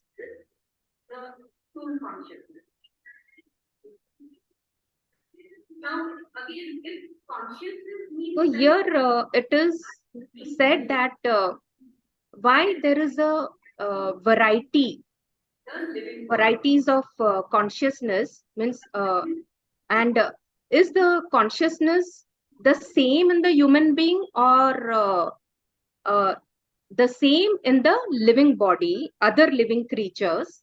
Then there is a demarcation that for example, the Sthavarkite jivas or the Bendri, Tendri, Choindri jivas, they do not act like a human being. So it is said that the rationality is there. So later on in the slide, I will reflect on the prana also, the development. It all depends upon the development of the pranas. For example, the Sthavarkite jivas or the Bendri, Tendri, Choindri jivas, they do not act like a human being. So it is said that वो पड़गा हो रहा है ना, means the same thing is being repeated. Reflect on the prana also, the development. It all depends upon the development of the prana. Shall I continue?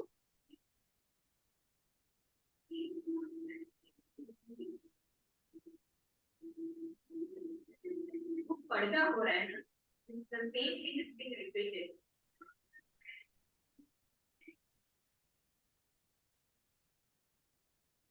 Again, the mere fact that consciousness. You can continue, but correct the thing that the third Gandhar is not. Third Gandhar is Vayu Bhuti, but this one is the fourth Gandhar, Vyakta Swami's topic.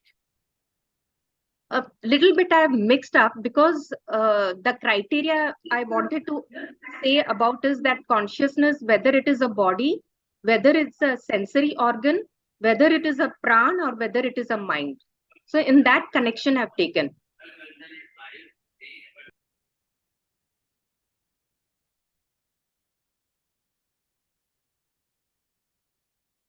Again, the mere fact that consciousness is not experience. Now this I've taken with respect to experience. Without the material body is no argument to prove that it is a mere product of matter. For the eye cannot see the darkness. Sight is not possible without light.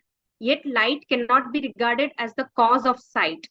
So mere coexistence is not causation. यानी कि सभी अगर पंच महाभूत मिल जाते हैं तो सभी के जो इंद्रियां है तो it works irrespective, but then those indriyas are limited. Moreover, if consciousness is a property of the body, it must be perceived like other material property, but it is neither smelt, nor tasted, nor seen, nor touched, or not to be heard. If consciousness is an essential property of the human body, it should be inseparable from it.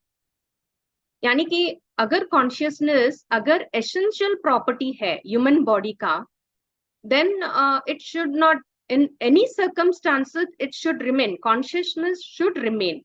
For example, in states like जब भी हम unconscious अवस्था में रहते हैं या fits होती है, इक्लिप्सी हो जाते हैं, तो the living body is seen without consciousness. On the other hand, in dreams, consciousness is seen without the living body.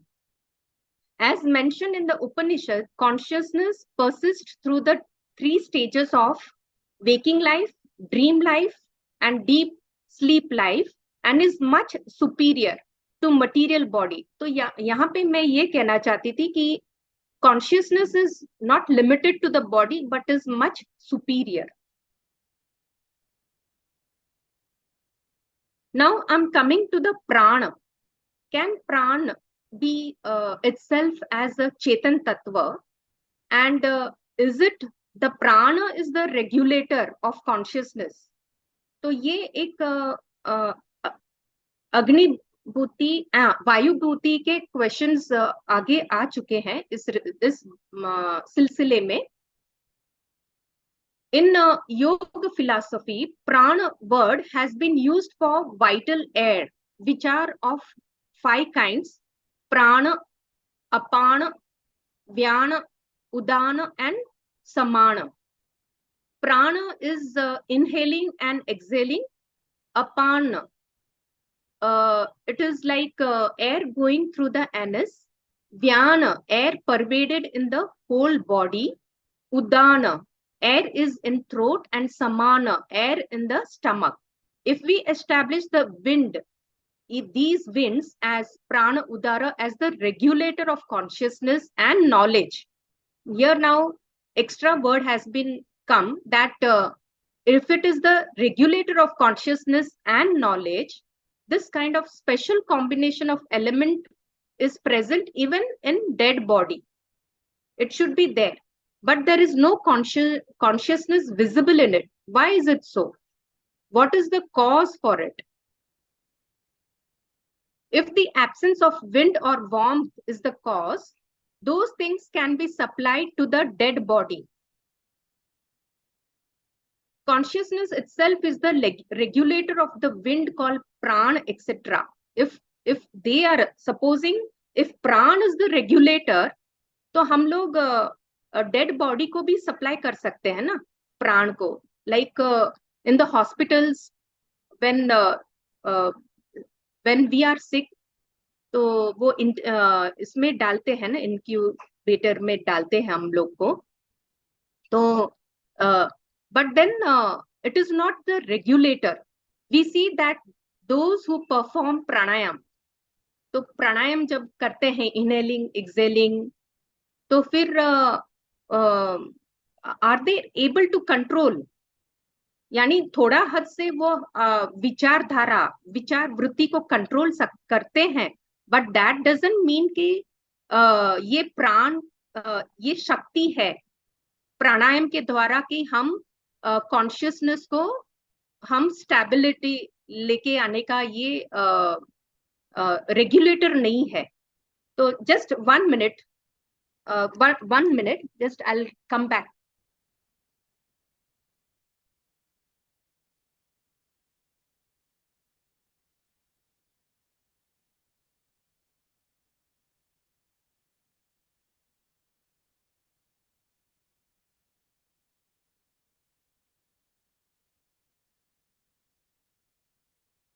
Now, with respect to Jainism, this pran is a technical word and which shows consciousness empirical, यानी कि व्यवहार से हम कैसे develop होते हैं, तो वो प्राण दिखाता है कि there are 10 types, such types of प्राण. 5 इंद्रिय, मन वचन काय, श्वासोश्वास जो लेते हैं, और आयु कर्म. In this way, there are 10 such pranas. Every sense organ has the power to operate. हर एक इंद्रिय अपना अपना पावर है. If that sense organ is damaged or harmed, then that does not work as an instrumental of knowledge. A person can live even in the non-working state of some sense organ, but the working power of sense organ denotes consciousness. यानी थोड़ा बहुत वो power है, प्राण में वो power है. I hear a word, I see a bird, यानी कि आंखों से मैं बर्ड को देखता हूँ. फ्लावर, मेरी वो ग्रहण शक्ति है. स्मेल, I taste, मेरा वो टेस्ट बर्ड है. मेरा स्पर्श, I touch a book. Sense organ being pudgal is without chetan or upyog. The existence of indriya is not necessary for chetana, as there is presence of consciousness in siddha avastha also. वहाँ सिद्ध अवस्था में इंद्रिय नहीं है, लेकिन चेतन तत्व तो है ही. So from here, what basically I wanted to say is that the prana is not the controller of consciousness. So the controller, I mean the controller of body, it is the consciousness. Now coming to the sense organ. Another view is that self is identified with the senses. So here, Agni Bhuti, the question is there with respect to the Vayu Bhuti also, that there is a clarification with respect to sense organ being a soul, conscious soul. If there is no so here there is a Mahavir ji unko uttar dete hain. If there is no cognizer separate from the sense, the cognition should disappear and disappear of the senses. But the cognition does not disappear even when the eyes are closed. It lasts in the form of a concept. अगर हम आंख बंद भी कर देते हैं, तो जो भी हमारे सामने एक कंसेप्ट है, सपोजिंग कि एक गुलाब फूल है, तो आंख बंद करने के बावजूद वो गुलाब फूल हमें दिखाई देता है. Secondly, even when the sense and objects are in close contiguity and the cognition does not occur if the mind is absent, यानी कि अगर हम माइंड अगर कंप्लीटली एब्सेंट है, तो फिर वो जो भी पदार्थ है जो हम देख रहे हैं, तो उसका फिर पदार्थ नहीं देख पाते हैं. क्योंकि तब माइंड एब्सेंट है. हम बहुत सारे ऐसे काम करते हैं एब्सेंट माइंडेडली, क्योंकि हमारा वो रूटीन हो जाता है, एक मोनोटोनस रूटीन हो जाता है, तो सही काम करते हैं. बट एक्चुअली जब भी मस्तिष्क यानी माइंड अगर एब्सेंसी रहती है, तो फिर वो टच जो होता है पुद्गल पदार्थ के साथ, तो वो नहीं रहता है. फिर during sleep hour sense of touch is already in contact with the bed के साथ, लेकिन it's softness is not experience, क्योंकि हम गहरी निंद्रा में है, तो बेड का जो सॉफ्टनेस है तो वो हमें एक्सपीरियंस नहीं होता है. Thirdly, all the sense have their limited sphere of objectivity. The eye cannot go beyond the color or form. The nose is limited to smell only. There must be some organ which coordinates the finding of different senses. यानी पांचों इंद्रियों का coordinator और ही कोई है. In some cases, we examine the same thing with different senses and then come to a decision. This function of coordination cannot be performed by the sense individually or collectively. It postulates a separate principle which is nothing but soul. अभी मस्तिष्क के बारे में कि बहुत सारे लोगों को ऐसा लगता है कि mind and there is mind and body, there is no आत्मा as such, everything is based on mind. So now, whether this mind itself is Jivatma, that entity which can remember the experience of another place and another time is imperishable. In this same manner, this is one argument that because one cannot remember the experience of another, even though the body of previous birth perishes, still that entity called soul that can remember those experiences in the new body, bodily existence is surely different from the body. यानी बहुत सारे ऐसे cases है जो जब भी reborn होते हैं हम लोग, तो एक स्पेशल कला के साथ रिबॉर्न होते हैं. ऐसे तो बहुत सारे केसेस है. फॉर एग्जाम्पल, एक छोटा सा बच्चा बहुत अच्छी तरह से वो गा पाता है, या श्लोक्स जो डिफिकल्ट टर्म्स रहते हैं श्लोक्स के, वो अच्छी तरह से बोल पाता है. तो all this is a connection with respect to the previous birth. तो मन is a psychic organ, and among 5 types of knowledge, man comes in the category of mati gyan. In Jainism, mind is made of pudgal, formed of fine and exceeding minute bodies, but since it has a quality of thinking, desiring, hence mind also bears consciousness.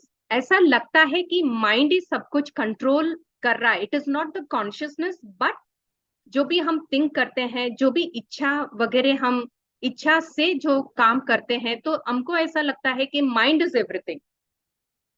Though consciousness is superior to mind, mind is used in every knowing activity of sense organ, and it is in its own function. The level of consciousness depend upon the development of indriya, mana and transcendental psychic qualities. यहाँ पे हम बोल सकते हैं कि मनुष्य जो है वो ज्यादा रैशनल है अन्य प्राणियों, because that mind is developed. We often see a body busy with various activities, but actually it is jiva or soul which acts. It is the enjoyer of pleasure, sufferer of pain. There is no rule that the activity, gnana, upyoga, sensation like desire, icha, rag, dvesh, happiness, keeps increasing, decreasing in consonance with the regeneration and degeneration of the body and mind. यानी कि body और mind से जो भी हमारा हम कषाय करते हैं, राग द्वेष करते हैं, तो उससे उसके साथ बॉडी का कोई निस्बत नहीं है, क्योंकि जब भी हम क्रोध वगैरह करते हैं तो हमारा बॉडी संकुचित नहीं होता है, it remains as it is.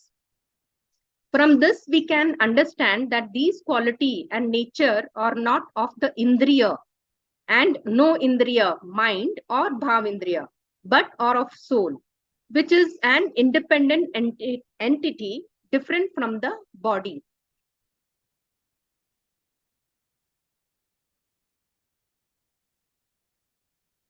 So यहाँ पे मीन्स जो सब्सटैंशियलिटी है सोल का, जो परमानेंसी है, that it remains permanent irrespective of जो भी व्यवहार से जो पर्याय रूप से डिफरेंट डिफरेंट होती है.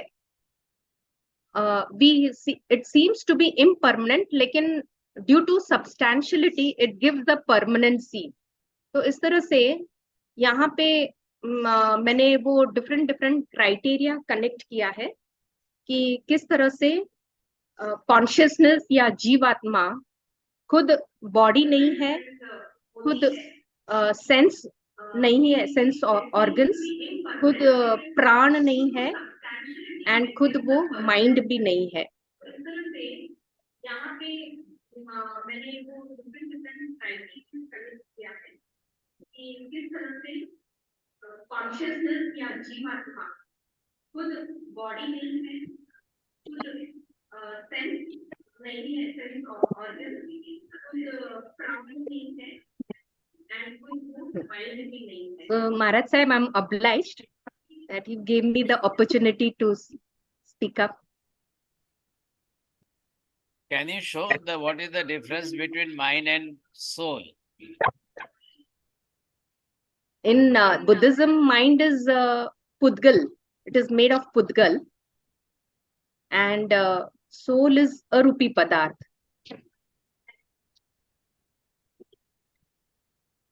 In Buddhism or in Jainism?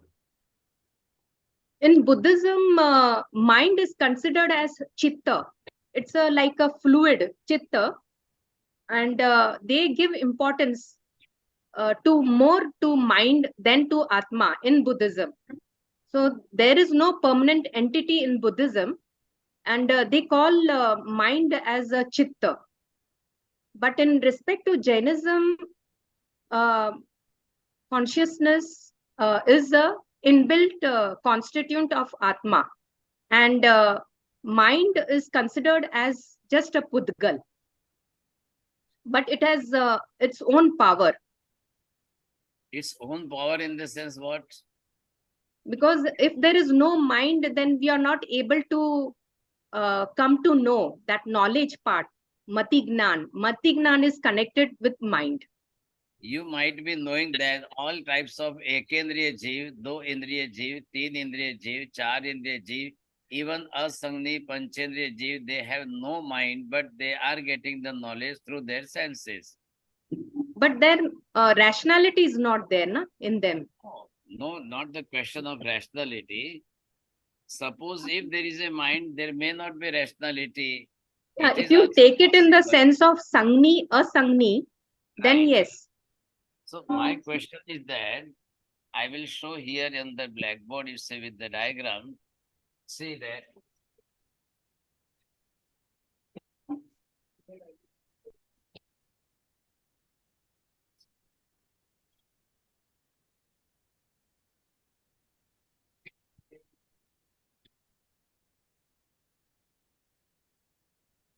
this is the Atma, the soul, you see.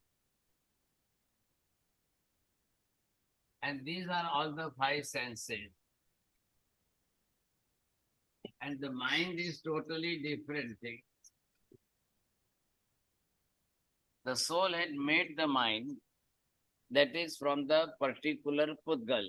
The typical Pudgal, which is called name as a Mano Varganas Pudgal Parmanu. And after taking that Mano Varganas Pudgal Parmanu, the soul had made the mind. Not the mind is thinking, not the mind have all type of wishes, not at all. But it because of that, it is made of the Pudgalic atom. So only the soul has that.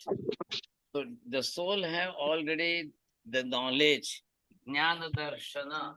So these due to the Jnana and Darshan, this is Darshan and this is Jnana. So Jnana, the rays or the vibrations of the knowledge which is coming out at that time, the mind is coming there and it collects it. So everything is already stored in the soul, not in the mind. Every moment we are making the mind, you see, after taking the Mano Varganas Pudgal Parmanu, just only to think purpose, you see. Then the mind will come and the vibration of the knowledge which is coming through the mind, then we can say that the thoughts are coming, the vichar. So the role of the mind is very limited. You can say the different paryay. So chitta is the different paryay, mind is the different paryay. While you are making the mind, then you can say the mind. But while you are thinking, or while you are in the deep thinking, you see, you can say the chitta. But the consciousness only the soul have. Now the question arises that all the five senses, which is just collecting all types of the objects, and the objects have that particular type of subject, touch, smell, taste, color, and other words. So it is just one indriya can do. The question of the Vayu Bhuti is the different. Vayu Bhuti says that body is the consciousness is the body. Body is not separate from the consciousness, and consciousness is not the separate from the body. Now, the Pancha Mahabhut is the question of the Vyakta Swami. What the Vyakta Swami, they say that Prithvi, Jal, Agni, Vayu, and Akash. So there is no consciousness in that. But the Mahavir Swami says that even the earthly living beings, even the waterly living beings, even the airly living beings, even the firely living beings, they have the consciousness. There is a soul, there is the Atma in each and every body you see, because the soul had created the different bodies. So they are also the Ekendriya Jeev, and they have the consciousness, and having only the first sense, the Sparsha Indriya. Due to that Sparsha Indriya, they can get the knowledge of the touch sensation. Either it is cold and hot, you see, they can experience with the help of the Sparsha Indriya. Like this. Softness is also the one type of the touch. Oiliness is also one type. The smoothness or roughness, all 8 types of the sparsha they are getting from the sparsha indriya. Now the question arises about the prana also. Not the prana is pranayam. In the yoga, you can say the exercise of inhaling and exhaling, this is the prana. But according to the Jainism, the 10 types of pranas, having the 5 senses, man, vachan, kaya, swasoswas, and last one is the ayushya. So the prana, what is prana is? What is prana is very important. While in the the living being in the mother's womb, when he is trying to get everything from the Varghana, is called only the Paryapti. And after the completing the Paryapti, when they arise that power to live with all the things, that is called Prana. So Prana, in the sense to having that type of power through which we can live with that, the living being can live with that. That is important thing. You have mixed up both the thing, not purely to the Vyakta Swami's Panchamahabhut and not purely to the Vayu Bhutis consciousness and the body consciousness. Both are the different subject. Either to take one subject, and if you want to mix up with that, that is the different thing. Then you have to prove that Chetna, the consciousness, how you can prove that the consciousness in the earth, air, fire, and water. If it is possible for you, if you can go on that way, that is the real correct way to write down the thesis, you see, to prove that. Because in the Gandharvaad, the question is only having the doubt. What type of doubt? Why the doubt arises, you say, and how can we give the person answer to them for satisfaction to clear their doubts? If you are taking purely to the Vayu Bhutist subject to prove how the consciousness is separate and individual from the physical body. The physical body is the different subject and the consciousness is the different subject. You had written there, mentioned that epic's condition, you see, in particular epilepsy or the coma.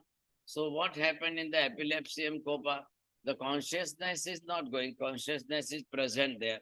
But there is some defect in the mechanism of the neuron system, the nervous system which is contained in the body and which connect with the body and the consciousness.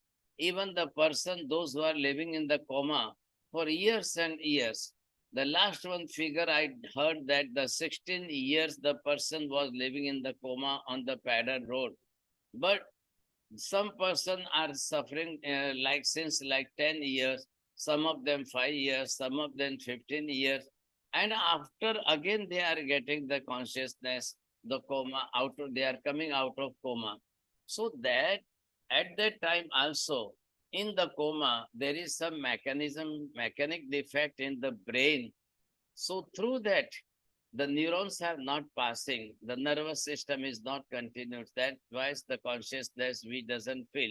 But the person who is living, because he's eating and drinking and doing urine and everything, and the person is also connected with other senses also, but it is unable to express them. And the person is living because of the inhaling and exhaling of the air also. Because the Ayushya karma is already solid, due to that he is the living. So Ayushya, if the person have Ayushya of so many years, they are living. And this is the psychic disease, you see, you can say that. And today science believes that this is the psychic disease. Already not only it is connected with the mind, though no doubt that you are saying that mind is the conscious matter, but it is not the conscious matter, it is the Budgalpa Dravya. So many things you have committed in your paper, but I think so. Can you give some justification to your paper? How many points you arise there? There are so many questions, sir. So I want to make you more clear that your clarity of the study. Once you will study the whole Gandharvaad, all the topics, whatever you like, you see, either you want to study about the third Gandhar or the fourth Gandhar. So take the topic perfectly. I think so your problem was that you have not got the proper time, the perfect time. So you have not mentioned perfectly, but try to your best again to write the thesis or the research paper on the particular topic. If do you like on the fourth Gandhar Vyakta Swami's topic of the Pancha Mahabhuta, then correct it, you see. Study about that and then you can give the proper knowledge on that. I think so. I have already delivered 225 or 26 videos on the Gandharvaad, which is already stored in the Jainas Foundation. Mr. Vipul Bhai Jain, who is present here, you see, if you will contact with him, he will send you all the videos. Already it is available on the YouTube. One by one, you can hear and you can do the proper study. And then you can refer the book Vishesh Avashyak Bhashya Gandharvaad. In Kalpasutra, Gandharvaad is very short form, but in another form, it is in very detail available there. Thank you very much. वर्षा बहन जी, आपने भाई also मुझे ये भी जानना था कि अर्थ कार्यक्रियत्व, अर्थ क्रियाकारित्व, अर्थ क्रियाकारित्व, do you want to know? But now the time is only 1 hour and 2 candidates also are ready to present their paper. I'll see your video. Okay. And again, if you want to learn something, then I can explain you in the detailed form. Now the Pragnya Ben is ready to present her paper. Very good. Present Pragnya Ben, आपको आमंत्रण है. आप अपना निबंध प्रस्तुत करिए. बहुत धन्यवाद.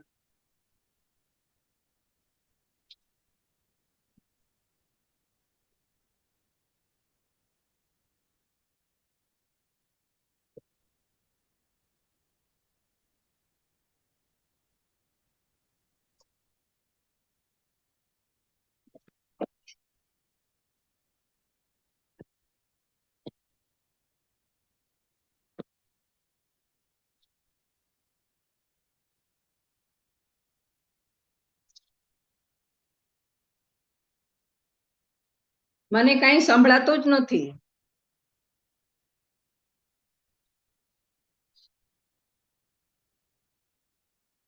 હેલો, બોલો હા પ્રજ્ઞાબેન બોલો.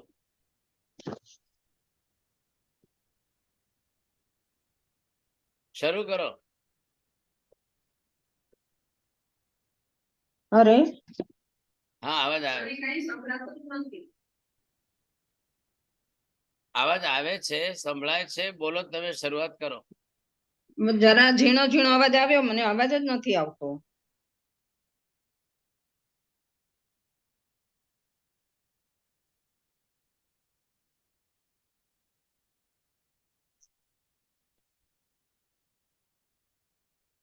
હવે હું બોલું છું, મારો અવાજ સંભળાય છે?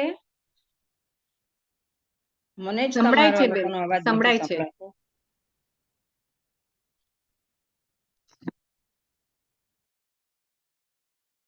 પ્રજ્ઞાબેન તમે બોલો, તમારો અવાજ આવે છે અમને. અચ્છા, પણ મને નહોતું સંભળાતું. હવે ના, બોલું છું. તમારો આવે છે અવાજ, તમે બોલો. હવે બોલું છું. હા હા હા, સંભળાય છે,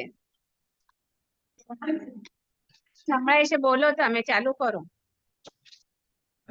શાસનપતિ શ્રવણ ભગવાન મહાવીર સ્વામીને વંદના કરીને તેમના પટ્ટ શિષ્ય પ્રથમ ગણધર ગુરુ ગૌતમ સ્વામી આદિ ગણધરોને વંદન કરીને આવશ્યક સૂત્રની રચના કરી એ આચાર્ય શ્રી સુધર્મા સ્વામીને, આવશ્યક નિરુક્તિના રચયિતા 14 પૂર્વધર શ્રી ભદ્રબાહુ સ્વામીને, વિશેષ આવશ્યક ભાષ્યના રચયિતા આગમવાદી આચાર્ય જીનભદ્ર ગણિત સમાશ્રમણને તથા તેના પર સંસ્કૃત ટીકા કરનાર મલધારી શ્રી હેમચંદ્રાચાર્યજીને નમસ્કાર કરીને પૂજ્ય પંડિત ડોક્ટર અરુણ વિજયજી મહારાજ સાહેબ આપને મસ્તક નમાવીને હું વંદન કરું છું.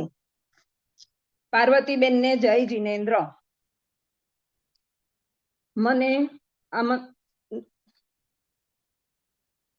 સૌપ્રથમ આંતરરાષ્ટ્રીય વિદ્વત સંમેલનમાં ગણધરવાદ વિષયક સેમિનારનું આયોજન કર્યું છે, તેમાં મને આમંત્રણ આપવા બદલ આપનો ખૂબ ખૂબ આભાર માનું છું. ગણધરવાદ આ 3 શબ્દથી બનેલો શબ્દ છે. ગણ એટલે સમૂહ, ધર એટલે ધારણ કરનાર અને વાદ એટલે ચર્ચા. શિષ્ય સમુદાયના નેતા તે ગણધર અને શિષ્યો ગુરુ સાથે શુદ્ધ જિજ્ઞાસાપૂર્વક જે દાર્શનિક ચર્ચા કરે તે વાદ. ગણધરવાદમાં ભગવાન મહાવીરનો તેમના ગણધરો સાથે જે સંવાદ થયો તેના આધારે ગણધરવાદ શબ્દ પ્રચલિત થયો.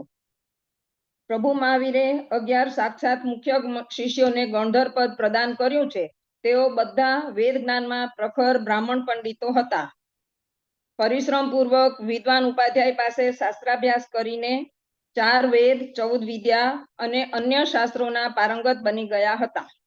તેથી તેઓએ મહાપંડિત તરીકે ખ્યાતિ પ્રાપ્ત કરી હતી. એમની દ્રષ્ટિએ તેઓએ બધા જ વાદી પ્રતિવાદીઓને જીતીને અદ્વિતીય સર્વજ્ઞતા પ્રાપ્ત કરી હતી.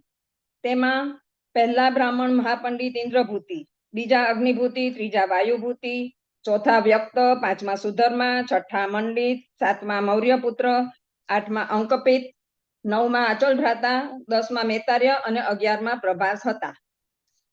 તેઓ બધા પોતપોતાને સર્વજ્ઞ તો માનતા હતા, પરંતુ વેદમાં પરસ્પર વિરુદ્ધ જણાતા સૂત્રોને કારણે પ્રત્યેક પંડિતના ચિત્તમાં ભિન્ન ભિન્ન તત્વો અંગે સંદેહ ઉત્પન્ન થયો હતો. તેમનું સર્વજ્ઞપણું દૂષિત ન થાય એ માટે એ પોતાના સંશય કોઈની સામે પ્રગટ કરતા ન હતા. 11 મહાપંડિતોમાં સૌથી મોટા ઇન્દ્રભૂતિ ગૌતમને સંશય હતો કે જીવ છે કે નહીં, કારણ કે જીવનું અસ્તિત્વ કોઈ પણ પ્રમાણથી સિદ્ધ નહોતું. તેનું સમાધાન સર્વજ્ઞ પ્રભુ મહાવીર સ્વામી તેમના કેવળ જ્ઞાન દ્વારા તર્કબદ્ધ રીતે કરે છે. આ છે મારા શોધ નિબંધનો વિષય. આ ગણધરવાદની શરૂઆત શ્રી વિશેષ આવશ્યક ભાષ્યમાં શ્રુત મહોદધિ શ્રી જીનભદ્ર ગણિત ક્ષમાશ્રમણ મહારાજે 42 ગાથાઓમાં વિશિષ્ટ શૈલીમાં ગણધરવાદનું આલેખન કર્યું છે. ગણધરવાદને પ્રશ્નોત્તર રૂપમાં રજૂ કર્યો છે. વિશેષતા એ છે કે પ્રશ્ન અને ઉત્તર બંને ભગવાન મહાવીર કરે છે. પંડિતોના મનમાં રહેલી શંકાઓ અને એ શંકાઓની આધારભૂત જે દલીલો એના રૂપમાં અન્ય ભારતીય દર્શનોના મતનો ઉલ્લેખ કરે છે. શંકાઓનું નિવારણ અર્થે ઉત્તર રૂપે જૈન દર્શન સંમત જીવાજીવાદી 9 તત્વોની પ્રરૂપના કરે છે. વિવિધ દાર્શનિક પાસાઓની છણાવટ કરે છે અને સંભવ લાગે પણ સત્ય ન હોય તેનો પોતે જ પ્રતિવાદી વતી ઉલ્લેખ કરીને રદ્યો આપતા જાય છે. કોઈ પણ અંશે વિરુદ્ધ હોય તેવા અન્ય દાર્શનિકોના મંતવ્યનો ઉલ્લેખ કરીને ભગવાન પોતે સર્વજ્ઞ છે, માટે હું કહું તેના પર શ્રદ્ધા કરો એમ નથી કહેતા, પણ તર્ક અને પ્રમાણ દ્વારા પોતાનું તાત્વિક મંતવ્ય રજૂ કરે છે. વેદ વાક્યોના યુક્તિયુક્ત અર્થ દર્શાવીને વેદ વાક્યો ખોટા છે એમ નહીં, પણ તેનું અર્થઘટન સમ્યક રીતે કરીને પંડિતોના મનમાં સાચી તત્વદ્રષ્ટિનું રોપણ કરે છે. કોઈ પણ દર્શનના મતોનું ખંડન મંડન કરવાનું ટાળીને સમન્વય કરીને સમાધાનનું પ્રતિપાદન કરે છે. આમાં પ્રતિદ્વંદ્વીને સાચી સમજ આપવાની ભાવના મુખ્ય ભૂમિકા નિભાવે છે. તેમાં જૈન ધર્મની સદભાવના અને સાર્વભૌમિકતાની ભાવના જોવા મળે છે.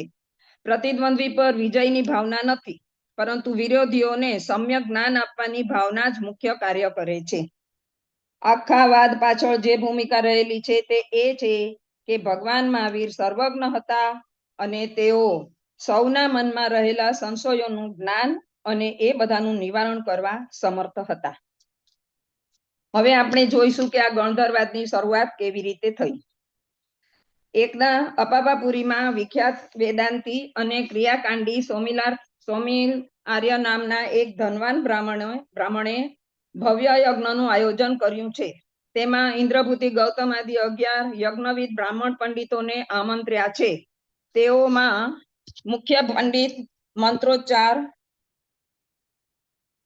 કરીને યજ્ઞવિધિ કરી રહ્યા છે. એ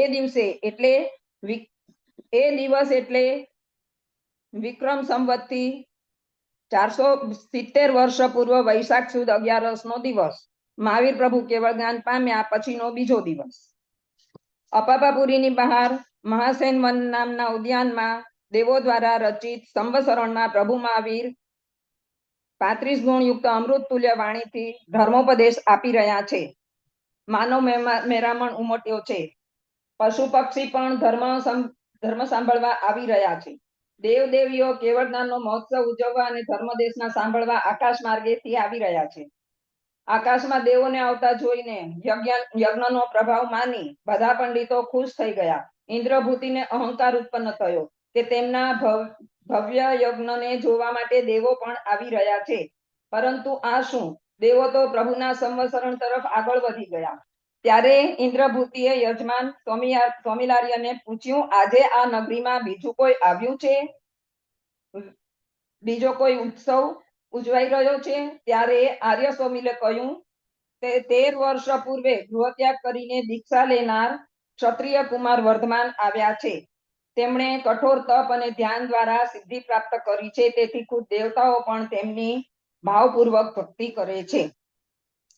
ઇન્દ્રભૂતિનો અહંકાર બોલે છે કે મારા જેવો સાક્ષાત શાસ્ત્રનો મહાપંડિત હોય ત્યાં આ વર્ધમાન બનાવટી સર્વજ્ઞ સર્વદર્શીની માયાજાળ રચવા વાળો ધુતારો ક્યાંથી? સમસ્તવાદીઓને જીતનાર એવા અહંકારી ઇન્દ્રભૂતિ વિચારે છે કે આ કયો વાદી રહી ગયો છે? તેના અહંકારને હું વાદ કરીને હમણાં જ પરાજિત કરીને તેના સર્વજ્ઞપણાના વિરુદ્ધને વ્યક્ત કરું છું અને હમણાં જ તેનો પરાભવ કરું છું. જ્યારે તેમના બીજા ભાઈઓ કહે છે કે તમે વડીલ બંધુ છો, તેથી તમારે ના જવાનું હોય, પણ અમે જઈને પરાભૂત કરીને આવીએ છીએ, ત્યારે એવું જણાય છે કે એમનો યશ ઉજ્જવળ રહે અને સર્વવાદીઓને જીતનારા કહેવાય. પોતાનું સર્વોપરીપણું પુરવાર કરવા 500 શિષ્યો સાથે એટલે એના ભાઈઓને એ કહે છે કે હું જ જઈશ, કારણ કે મનમાં આવું છે કે હું જ સર્વોપરી છું. પોતાનું સર્વોપરીપણું પુરવાર કરવા 500 શિષ્યો સાથે સ્વયં મહાવીર પ્રભુના સમોસરણમાં આવે છે. અવર્ણનીય દ્રશ્ય જોઈને વિચારમાં પડી જાય છે કે ખરેખર આ કોણ હશે? અભિભૂત થઈ જાય છે. વિચારોમાં ડૂબી ગયા કે આ કોણ છે? શંકર છે, વિષ્ણુ છે, મહાદેવ છે કે શંકર, વિષ્ણુ ને મહેશ? નહીં, ભૂલી ગઈ. વિષ્ણુ છે, મહેશ છે કે બ્રહ્મા છે? પરંતુ એમની પાસે કોઈ સ્ત્રી પણ નથી, કોઈ શસ્ત્ર પણ નથી. એ સમજીને તો વિચારશે કે આમાંથી તો કોઈ છે જ નહીં. હવે આવા વિચારોમાં એ ડૂબેલા છે ત્યારે ઇન્દ્રભૂતિને જોઈને પ્રભુ મહાવીર વાત્સલ્ય નીતરતી મધુર વાણીથી પંડિતને નામ ગોત્રથી સંબોધન કર્યું. ઇન્દ્રભૂતિ ગૌતમ જુએ છે કે મહાયોગી મહાવીર એમની આસપાસ શાંતિ અને સમતાનું સામ્રાજ્ય છવાયેલું છે. સંવત્સરણની અનુપમ છટા જોઈને આશ્ચર્યચકિત થઈ જાય છે. વાતાવરણમાં અહિંસા, કરુણા અને વિશ્વ વાત્સલ્યની ભાવના વ્યાપેલી છે. હજારો દેવતાઓ એમને ભક્તિભાવપૂર્વક વંદન કરે છે. પ્રભુના મુખ પર દિવ્ય ચમક છે. હે ગૌતમ ગોત્રીય ઇન્દ્રભૂતિ, તમે અહીં ભલે આવ્યા. આ સંબોધન સાંભળીને ઇન્દ્રભૂતિ મનમાં વિચારે છે, મારા નામથી ભલે મને સંબોધ્યો, પરંતુ મારા મનમાં જે સંદેહ છે તે જો જાણે અને કહે તો મને આશ્ચર્ય થાય અને તે સર્વજ્ઞ હશે એવો વિચાર આવે.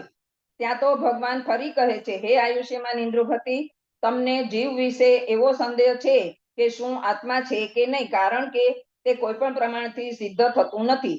આ સાંભળી ઇન્દ્રભૂતિ બોલી ઉઠે છે, આપ ખરેખર સર્વજ્ઞ છો. હું આપનો ઉપદેશ સાંભળવા માંગુ છું. કૃપા કરીને મને લાભ આપશો. અભિમાન અહંકાર ઓગળી ગયો. આ વાત થાય છે તે દરમિયાન વચ્ચે શું થાય છે તે પ્રભુ મહાવીર તો વિતરાગી સર્વજ્ઞ બની ગયા હતા. ચમત્કાર કે ખંડન મંડન કરવાનું કે વાદ વિવાદમાં કોઈને હરાવવાનું એમને અભિપ્રેત ન હતું. જીનેશ્વર ભગવાન રાગ દ્વેષને જીતનાર સત્યને પ્રત્યક્ષ જાણતા હતા, છતાં એમને કોઈને અજ્ઞાની નથી કહ્યા. અત્યંત વાત્સલ્યથી આવકાર્યા અને સહજતા અને સરળતાથી પંડિતો સમજે એ જ ભાષામાં શંકાનું નિવારણ કરે છે. ભગવાને વેદના સૂત્રનું ઉચ્ચારણ કરીને તેનો સમીચીન અર્થ સમજાવે છે કે એ સૂત્ર છે તે વિજ્ઞાન ઘન એવ ભૂતેભ્યઃ સમુત્થાય તાની એવ અનુવિનશ્યતિ. આ વેદ વાક્યનો સાચો અર્થ આત્માનો અસ્તિત્વ પરક છે, પરંતુ ઇન્દ્રભૂતિ એમ વિચારે, ઇન્દ્રભૂતિના જે વિચારો ચાલે છે એના માટે ભગવાન કહે છે કે વેયપયાણમ અર્થમ ન યાણસી તેસીમો અથો. તમે વેદના પદોના અર્થ જાણતા નથી, તેથી વેદોના પરસ્પર વિરોધી વાક્યોના શ્રવણથી તમને શંકા થઈ છે. વેદો ખોટા છે એમ નથી કહેતા. પ્રથમ ઇન્દ્રભૂતિના મનમાં જે તર્ક ચાલતા હતા તેને પ્રભુ મહાવીર પૂર્વ પક્ષ રૂપે પ્રશ્ન કરે છે અને પછી પોતે જ ઉત્તર પક્ષ તરીકે ઉત્તર આપે છે. આમ પ્રશ્નોત્તરની શૈલી છે, પરંતુ પ્રશ્ન અને ઉત્તર બંને ભગવાન જ કરે છે. આગમને અનુસારે તર્ક કરે છે. મહાવીર સ્વામી માત્ર શંકા જ નહીં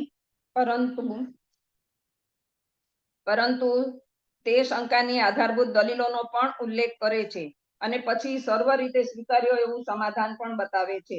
ત્યારબાદ શૈલી અપનાવીને અન્ય મતનું ખંડન કરવાનું ટાળીને સમાધાન, સમન્વય અને પ્રતિપાદન કરે છે.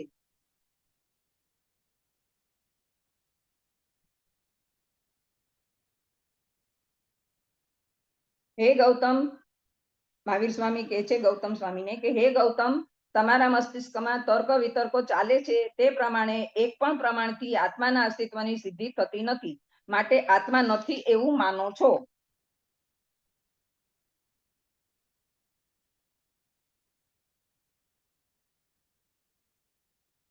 આત્મા નામનો પદાર્થ ઘટપટની જેમ પ્રત્યક્ષપણે ગ્રાહ્ય નથી, અત્યંત અપ્રત્યક્ષ છે. માટે આત્મા અત્યંત અપ્રત્યક્ષ છે, માટે તે ગ્રાહ્ય નથી. આત્મા સમૂહરૂપ કાર્યાત્મક પણ બન્યો જણાતો નથી, તેથી કથનચિત અપ્રત્યક્ષ છે, માટે પ્રત્યક્ષ પ્રમાણથી આત્મા સિદ્ધ થતો નથી. એટલે આ જે ઇન્દ્રભૂતિ એમના મનમાં વિચારે છે અને જે શંકા થઈ છે એના કારણો ભગવાન બતાવતા જાય છે. અનુમાન પણ પ્રત્યક્ષ પૂર્વક થાય છે. જીવ એટલે આ બધું વિચારે છે ઇન્દ્રભૂતિ. અનુમાન પણ પ્રત્યક્ષ પૂર્વક થાય છે. જીવના અસ્તિત્વની સાથે અવિનાભાવ સંબંધવાળા કોઈ પણ હેતુ જેમાં હોય એવું કોઈ પણ દ્રષ્ટાંતમાં પ્રત્યક્ષ દેખાયેલું નથી, તેથી અનુમાન પ્રમાણથી આત્મા સિદ્ધ થતો નથી. આત્મા આગમ પ્રમાણથી પણ સિદ્ધ થઈ શકતો નથી, કારણ કે તે પણ એક પ્રકારનું અનુમાન જ છે. આપતા પુરુષના વાક્યથી જણાતો અર્થબોધ અનુમાનથી જ થઈ જાય છે, પરંતુ અમને એવા પ્રકારના કોઈ આત્માને સાક્ષાત દેખનારા જ્ઞાની મળે તો તેમના વચનને અમે આગમ પ્રમાણ તરીકે સ્વીકારીએ, પરંતુ એવા કોઈ જણાતા નથી. હજી સુધી એમને મહાવીર સ્વામીમાં વિશ્વાસ નથી બેઠો કે તે સર્વજ્ઞ છે, એટલે આ રીતે કહે છે. ત્રણેય લોકમાં આત્મા જેવો બીજો કોઈ પદાર્થ જ નથી કે જેને જોઈને તેના જેવો આત્મા નામના પદાર્થનો બોધ થાય, આમ ઉપમાન પ્રમાણથી પણ સિદ્ધ નથી. તેવા પ્રકારનો કોઈ પણ ધર્મ સાક્ષાત જોયેલો નથી કે જે આત્માના અસ્તિત્વ વિના ન જ હોય. આ રીતે અર્થાધિપત્તિથી પણ આત્માનું અસ્તિત્વ સિદ્ધ થતું નથી. આમ પ્રત્યક્ષ, અનુમાન, આગમ, ઉપમાન અને અર્થાધિપત્તિ ઇત્યાદિ સર્વ પ્રમાણો જીવનું અસ્તિત્વ સિદ્ધ થતું નથી. તેથી આ સંસારમાં આત્મા નથી જ. આવી રીતે ઇન્દ્રભૂતિના મનમાં રહેલી આત્માની શંકા વ્યક્ત કરતો પૂર્વ પક્ષ ભગવાને કહ્યો. પહેલા એમણે પૂર્વ પક્ષમાં ગૌતમ સ્વામીના મનમાં જે પ્રશ્નો ઉઠ્યા છે અને જેના કારણે એમને સંદેહ થઈ રહ્યો છે એ બધાનું વિસ્તારથી વર્ણન કરી દીધું. હવે પોતે ઉત્તર આપે છે પ્રતિવાદી બનીને. હવે ઉત્તર પક્ષમાં પ્રભુ કહે છે, હે ગૌતમ, આત્મા નામનો પદાર્થ તમને પણ પ્રત્યક્ષ છે, કારણ કે તે સાક્ષાત અનુભવ સિદ્ધ છે. કેવી રીતે તે હું સમજાવું છું. હે ગૌતમ, જીવ છે કે નહીં એવા પ્રકારનો સંશય તમને હોવાથી જે આ સંદેહાત્મક જ્ઞાન છે તે જ જીવ છે, કારણ કે સંશયાદિ વિજ્ઞાન અને જીવ ગુણ ગુણી હોવાથી, સંશયાદિ વિજ્ઞાન એ ગુણ અને જીવ એ ગુણી હોવાથી અભિન્ન છે. જ્ઞાન ગુણ પ્રત્યક્ષ હોવાથી જીવ પણ અનુભવ પ્રત્યક્ષ જ છે. જેમ સાકરનું ગળપણ જીવ દ્વારા પ્રત્યક્ષ છે, તેમ સંશય વિજ્ઞાન રૂપે જીવ પ્રત્યક્ષ છે. જીવ અહમ પ્રત્યયથી પ્રત્યક્ષ છે. હવે બીજી રીતે કહે છે, હું લખું છું, હું કરું છું, હું કરીશ, હું વાંચું છું. ઉપરોક્ત સર્વ વાક્યોમાં જે હું બોલાય છે તે હું એટલે કે અહમ શબ્દથી વાચ્ય આત્મા જ છે. અહમ આવો જે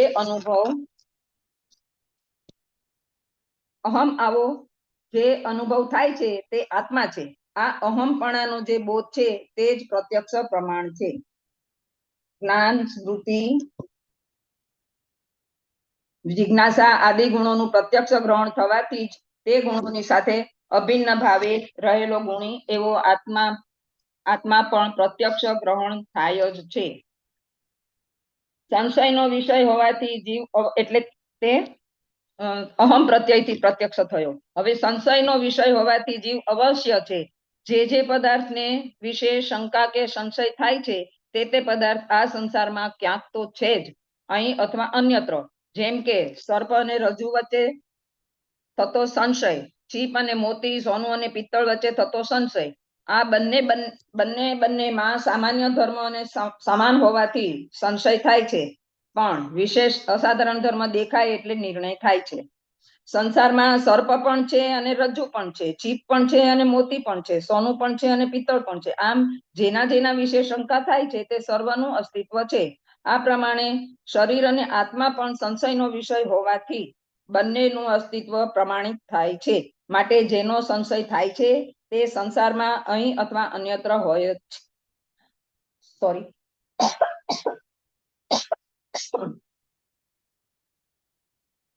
ગુણ અને ગુણી અભિન્ન છે. ગુણો પ્રત્યક્ષ હોવાથી ગુણી એવો જીવ પણ ઘટની જેમ પ્રત્યક્ષથી સિદ્ધ છે. જેમ રૂપાથી ગુણ માત્રના ગ્રહણથી ગુણી એવો ઘટ અવશ્ય ગ્રહણ થાય જ છે. ઘટપટ આદિ રૂપ ગુણને કારણે ચક્ષુ ઇન્દ્રિયથી જણાય છે.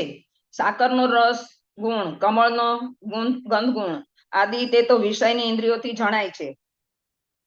આદિ તે વિષયની ઇન્દ્રિયોથી જણાય છે. તેથી તે ઇન્દ્રિય પ્રત્યક્ષ જ છે. તે જ રીતે આત્મા નામના દ્રવ્ય એના જે ગુણો છે, સ્મૃતિ, જિજ્ઞાસા, ઈચ્છા, સંશય થવાનો, નિર્ણય થવો આદિ જે ગુણો છે તે અનુભવ ગોચર છે. માટે માનસ પ્રત્યક્ષથી જણાય છે. આ રીતે વિશેષ ગુણોનો અનુભવ થતો હોવાથી માનસ પ્રત્યક્ષથી આત્મા સિદ્ધ થાય છે. એક મિનિટ.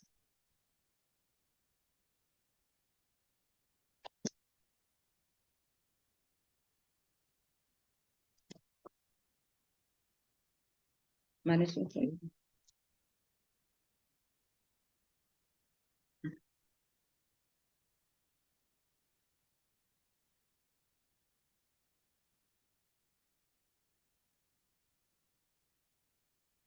ગુણ અને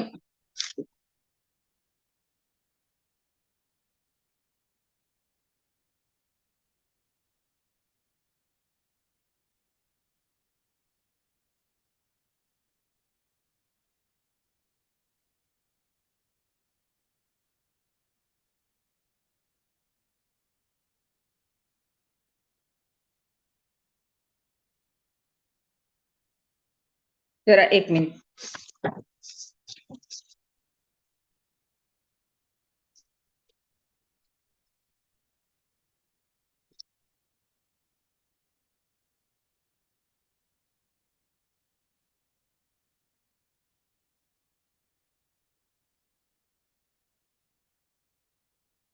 પંડિતોની શંકાઓનું કારણ જીવ અને અજીવ આ બે તત્વ સંબંધમાં જ થાય છે.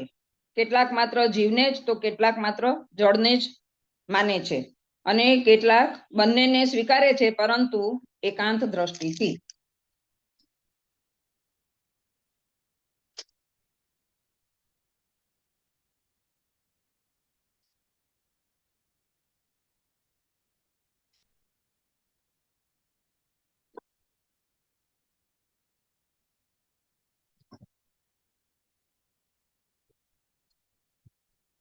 કાર્યકારણ ભાવથી સમજાવે છે કે એક બાજુ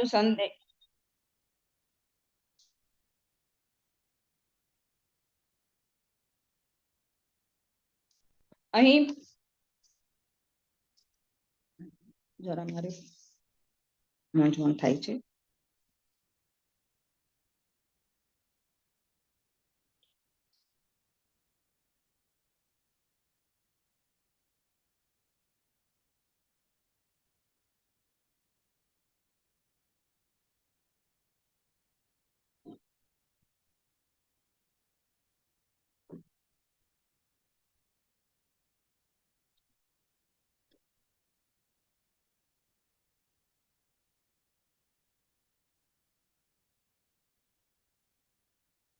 અહીંયા પાંચે જે અન્ય દર્શન છે, ચાર્વાક મત, સાંખ્ય, નૈયાયિક, વૈશેષિક દર્શન, બૌદ્ધ દર્શન, મીમાંસક, વેદાંત, આ જેટલી શંકાઓ છે એનો જે પૂર્વ પક્ષ રજૂ કર્યો એમાં આ બધા દર્શન જે માને છે એનો જે મત છે એ પણ એમાં આવી જાય છે.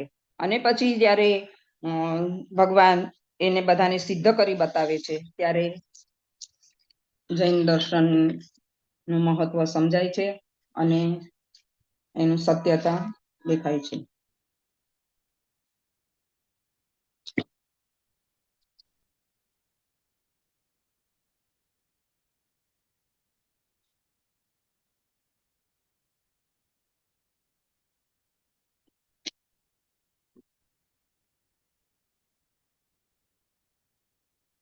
હવે જે આત્માને આ બધું બતાવ્યું તો એમાં હવે બાકી રહ્યું કોઈ પણ રીતે સિદ્ધ નથી થતું તો નિષેધાત્મક રીતે પણ સિદ્ધ થાય એમ કહે છે. તો એના માટે કહે છે કે નિષેધાત્મક દ્રષ્ટિથી પણ સિદ્ધ કરવા સમજાવે છે કે શુદ્ધ પદમાં એટલે કે સમાસ વગરના સ્વતંત્ર પદ વ્યુત્પત્તિ વાળા શબ્દો હોય તો તેવા શબ્દો વાળા પદાર્થ જગતમાં હોય જ એવા પદાર્થનો ક્યાંક સદભાવ અને ક્યાંક નિષેધ કરાય છે. જીવ શબ્દ પણ શુદ્ધ અને વ્યુત્પત્તિ વાળો શબ્દ છે. માટે જીવ નામનો પદાર્થ શરીરમાં છે તો અન્યત્ર એટલે કે મૃત શરીરમાં તેનો નિષેધ છે. આમ આ નિષેધ 4 કારણે થઈ શકે છે. એક સંયોગ હોય તો જેમ ઘરમાં દેવદત્ત નથી એમ કહેવાથી એટલું નક્કી થાય છે કે દેવદત્ત ઘરની બહાર ક્યાંક છે. એવી રીતે સમવાય ઉપાદાન પણ જે વસ્તુનું ઉપાદાન થઈ ગયું તે સમજાય છે પણ જ્યાં સુધી ઉપાદાન નહોતું ત્યાં સુધી એ નહોતો એમ નથી. પછી સામાન્ય ઘટત્વ નામનું સામાન્ય જ્યારે જાતિ વિષયક સામાન્ય હોય ત્યારે અહીંયા ન હોય તો એ બીજે તો હોય જ એમ જાતિથી કહી શકાય છે. એના ઘટત્વથી ઘટનું બીજે રહેલો ઘટનું પણ પ્રમાણ થઈ શકે છે. જ્ઞાન માત્ર જીવની સાથે અન્વય વ્યતિરેક ધરાવે છે. મુક્ત દશામાં ભૂતો નથી તો પણ જીવને જ્ઞાન હોય છે અને મૃતક શરીરમાં ભૂત છે તો પણ જ્ઞાન થતું નથી. તેથી જ્ઞાન એ ભૂતની સાથે અન્વય વ્યતિરેક ધરાવતું નથી પરંતુ જીવની સાથે અન્વય વ્યતિરેક ધરાવે છે. વેદશાસ્ત્રમાં પણ જ્ઞાન અને જીવની સાથે અન્વય વ્યતિરેક સંબંધ ધરાવે છે. આવું જ કહેલું છે કે અસ્તિમિતે આદિત્યે યાજ્ઞવલ્ક્યાય ચંદ્રમ અસ્તિ નિમિત્તે શાંતે અગ્નૌ શાંતાયામ વાચી કિમ જ્યોતિ એવ અયમ પુરુષ આત્મજ્યોતિ સમ્રાટ ઇતિ ઉવાચ. જે હે યાજ્ઞવલ્ક્ય જ્યારે સૂર્ય અસ્ત થઈ જાય, ચંદ્ર અસ્ત થઈ જાય, અગ્નિ શાંત થઈ જાય અને વાચા શાંત થઈ જાય ત્યારે આ પુરુષ એટલે કે આત્મા કયા અને કેવા વિષય વાળાનો બને છે?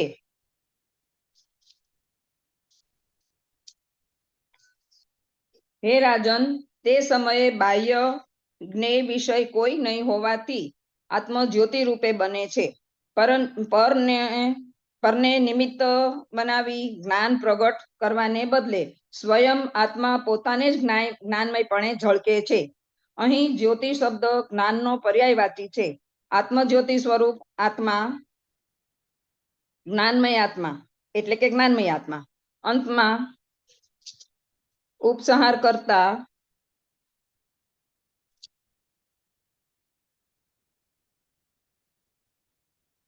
એસીમ વેયપયાણમ ન તમથમ વિયંતિ અહવા સંવેસીમ અથો કિમ ભોજ સુઈ વિનાણમ વતુમે ઓ વા જાઈમ દવમ કિર્યા ગુણો અહવા સંસઓ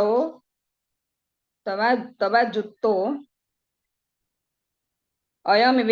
અયમે વેત્તિ નવાયમ વતુ સમો જવો જુત્તો.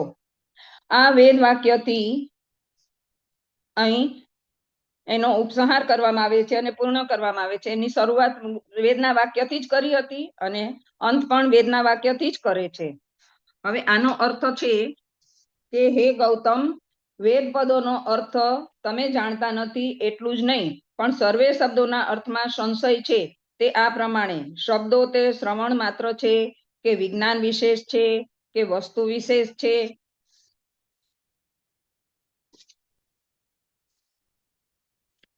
કે જ્યોતિ વિશેષ છે કે દ્રવ્ય વિશેષ છે કે ક્રિયા વિશેષ છે કે ગુણ વિશેષ છે.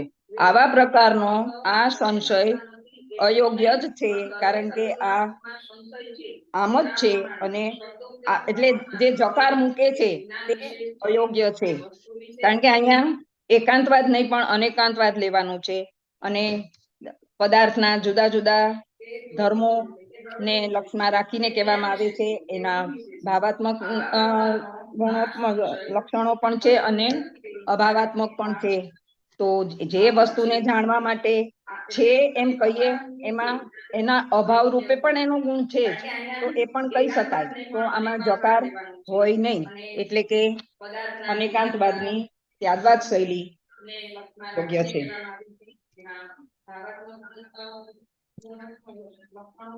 અહીંયા હવે હું જરા કમ્પેરિઝન સરખામણી કરું છું ગૌતમ સ્વામી અને મહાવીર સ્વામીની. કાર્ય કારણ ભાવથી સમજાવે છે. એક બાજુ સંદેહ યુક્ત હોવા છતાં પોતાની જાતને સર્વજ્ઞ કેવડાવતા 11 પંડિતો જે મનમાં તો જાણે જ છે કે સંશય છે, માટે તેઓ સર્વજ્ઞ નથી. તો તે મોટા મોટા આવા જે મંત્રોચ્ચાર કરીને યજ્ઞ વિધિમાં દેવોને આહવાન આપે છે, એટલે કે સર્વજ્ઞ પણ નથી અને એ લોકોને દેવોને આહવાન આપવું પડે છે અને મોટા મોટા મંત્રના ઉચ્ચારો કરે છે. જ્યારે બીજી બાજુ કેવળ જ્ઞાની વિતરાગી જીનેશ્વર ભગવાન 35 પ્રકારની અતિશયથી યુક્ત વાણીથી ધર્મ દેશના પ્રકાશે છે, જ્યાં દેવ દેવીઓ સ્વેચ્છાએ આવીને તેમને વંદન કરે છે. ભગવાન મહાવીર સ્વામી 11 ગણધરોને પ્રતિબોધ કરીને દીક્ષા આપી અને ગણધર પદે સ્થાપે છે. 11 બ્રાહ્મણ પંડિતો અહંકારથી અને ઈર્ષાભાવથી ભગવાનને વાદ કરીને જીતવા આવ્યા હતા. ભગવાને તેમને આવકાર્યા અને સમ્યક જ્ઞાન આપીને અભિમાન ઓગાળ્યું. તેમની યોગ્યતા જોઈને ગણધર પદ પ્રદાન કર્યું, જે સાધુપદમાં સર્વથી સન્માનનીય પદવી માનવામાં આવે છે. તીર્થંકર બાદ બીજી વ્યક્તિ હોય તો તે ગણધર, જે દિવ્ય જીનવાણી પીરસે છે. ખૂબ ખૂબ ધન્યવાદ. અંતમાં હું કહીશ કે હું છદમસ્ત છું, પ્રમાદી પણ છું, ઉપયોગ શૂન્યતાનો પણ સંભવ છે. તેથી જે કોઈ મારી ક્ષતિ રહી ગઈ હોય તે બદલ મને દરગુજર કરશો જી. તે ક્ષતિ જણાવવા કૃપા કરશો જી. ફરીથી વિતરાગ પ્રભુના વચન વિરુદ્ધ કાંઈ પણ બોલાયું હોય તો મિચ્છામી દુક્કડમ. ધન્યવાદ, ખૂબ ખૂબ ધન્યવાદ પ્રજ્ઞાબેન. હાજી, બસ કરજો. મને બહુ અવાજ આવતો નથી. હા, સરસ, સારું સારું. ઘણું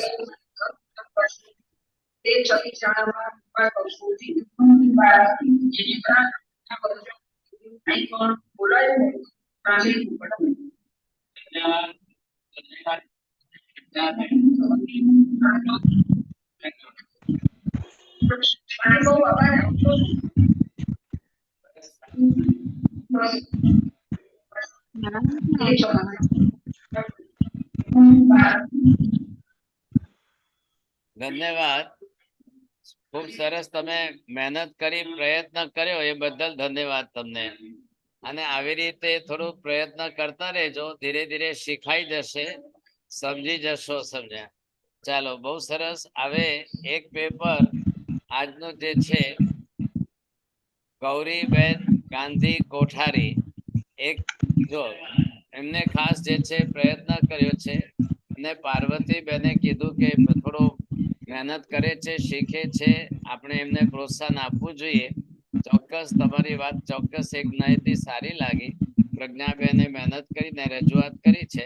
હવે ધીરે ધીરે શીખવાડશો તો ફરી વધારે સારું આવડશે. આજે ગૌરીબેન ગાંધી કોઠારી એ પણ પ્રયત્ન કરે છે, એમને પણ ભાવ છે. ચોક્કસ રજૂઆત કરો, સારી રીતે રજૂઆત કરજો, ખુશીથી. ખૂબ આશીર્વાદ છે, કરો. मध्य वंदावी साहेब जी, परम पूज्य doctor Arun Vijay ji Maharaj Saheb, I am very grateful to your holiness for giving me opportunity, and I am very thankful to Dr. Utpalaben Modi, who has encouraged me to participate. It's a very in a very short time I have Powerful.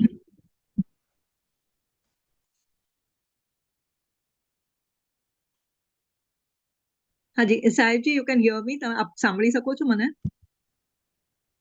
Hello સાહેબજી, આપને સંભળાય છે? Hello સાહેબજી, આપને સંભળાય છે? મને આપને સંભળાય છે?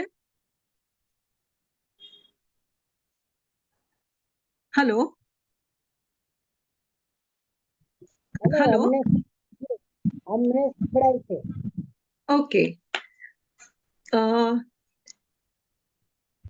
As we all know, Gandharvaad is a discourse between Bhagwan Mahavir and the 11 Gandhars, the હા scholars. સંભળાય છે, તમે બોલો. મેં હાથનો ઈશારો કર્યો, તમે બોલો. હાજી સાહેબ. સાહેબ મથેણ વંદામી સાહેબજી, I am very grateful to Your Holiness Sahibji to give me opportunity and to speak. And I am very thankful and grateful to Dr. Utpalaben Modi for encouraging me. I am going to, in short, talk about Agni Bhuti, but I'll just say that we all know Gandharvaad is a discourse between Bhagwan Mahavir and the 11 scholars, Gandhars, from the Brahminical influence. And Gandharvaad is a philosophical work in which there are profound discussions of 11 salient doctrines. In each of these discussion, one vital tattva is taken up. The Gandharvaad style of explaining is unique, both in the Western world of philosophy and in the Eastern world of philosophy. Questions, doubts were asked to the masters, and the answers were given to by the masters, like whether it was Socrates answering Plato, or Gautam Buddha answering Anand Bhikshu, or Sri Krishna answering or resolving the conflicts in the minds of Arjun. Everywhere, but in Gandharvaad, Bhagwan Mahavir presents both the questions and the answers. Instead of opposing views or arguments or debates, the Lord himself presents issues and resolves them. If we go to, and it's a very unique style, and if we go to stanza 1610 of Visheshavashyam Bhashyam, the Lord says that Kim manno atathi karmam uyahu. Pardon my pronunciations, I have no knowledge of Sanskrit or Prakrit. Uyahu natathi kim natathi tim sanso tuzam. It is Visheshavashyam Bhashyam 1610. In this, the meaning is that, Hey Agnibhuti, tu em mane છે કે કર્મ છે કે નહીં, આવો તને સંશય છે. તેનું કારણ એ છે કે તું તે વેદના પદાર્થને એમનો અર્થ બરાબર જાણતો નથી. એટલે કે પરસ્પર વિરુદ્ધ અર્થવાળા વેદના પદોને કારણે તારી મતિ મૂંઝાય છે. So then Agnibhuti says, તો પછી એનું સમાધાન શું, એનું અર્થઘટન કેવી રીતે કરશો? The Lord says કે એ વેદના વાક્યો સાંભળ. And that Purush e Vedmagni Sarva Yad Bhutam Yaccha Bhavyam. Meaning that પ્રત્યક્ષ જણાતું ચેતન અર્થાત આત્મા જ છે, પરંતુ વેદમાં બીજા પદો પણ છે, જેમ કે પુણ્યમ પુણ્યેણ કર્મણા પાપેણ પાપ કર્મણા. That is in Bruhadaryam Upanishad. The meaning of this is that પુણ્ય કર્મથી જીવ પવિત્ર થાય છે અને પાપ કર્મથી અપવિત્ર થાય છે. એમ આ બંને પરસ્પર વિરોધી વાક્યથી તને મૂંઝવણ થઈ છે કે એકમાં આત્માને મહત્વ આપવાનું આવ્યું છે જ્યારે બીજામાં કર્મને. આથી તારા મનમાં શંકા ઊભી થઈ કે કર્મ છે કે નહીં, પરંતુ બંને વાક્ય સાપેક્ષ છે, કોરિલેટિવ છે. એકમાં આત્માની સ્તુતિ કરવામાં આવી છે, તેથી આત્મા સિવાયની બીજી વસ્તુ જગતમાં છે કે નહીં એમ નથી માનવાનું, કારણ કે સ્તુતિ અતિરેક હોઈ શકે. જ્યારે બીજું વાક્ય પુરુષાર્થની પ્રધાનતા બતાવે છે. લોકો ભાગ્ય પર બધી વાત છોડી ન દે અને ધર્મ પુરુષાર્થમાં પાછા ન પડે. ધેટ ઇઝ વાય એ વાક્ય કહેવામાં આવ્યું છે એનાથી કર્મ નથી એવું સિદ્ધ નથી થતું. ધેન અગ્નિભૂતિ સેઝ કે તો પછી આ કર્મ પ્રત્યક્ષ કેમ દેખાતો નથી? Then the Lord answers, આ કર્મ પ્રત્યક્ષ ભલે ન દેખાતા હોય પણ એના વિપાક રૂપે સંસારમાં there is diversity, that is vividata, oddity, that is vishamta, and weirdness, that is vichitrata. When we when we refer to diversity, it is that some people like sweet, some people like sour, some people like very spicy hot, some people like different colors. So that is diversity. It is all because of the karmas. And vishamta, some are very rich, some are very poor, some are tall, some are short. Then vichitrata, in spite of knowing that on cigarette packets it's written smoking is injurious to health, still people are attracted to smoke. They smoke so many packets in a day. In spite of knowing that alcohol is injurious to health and it spoils the kidneys and the liver, they still are attracted to it.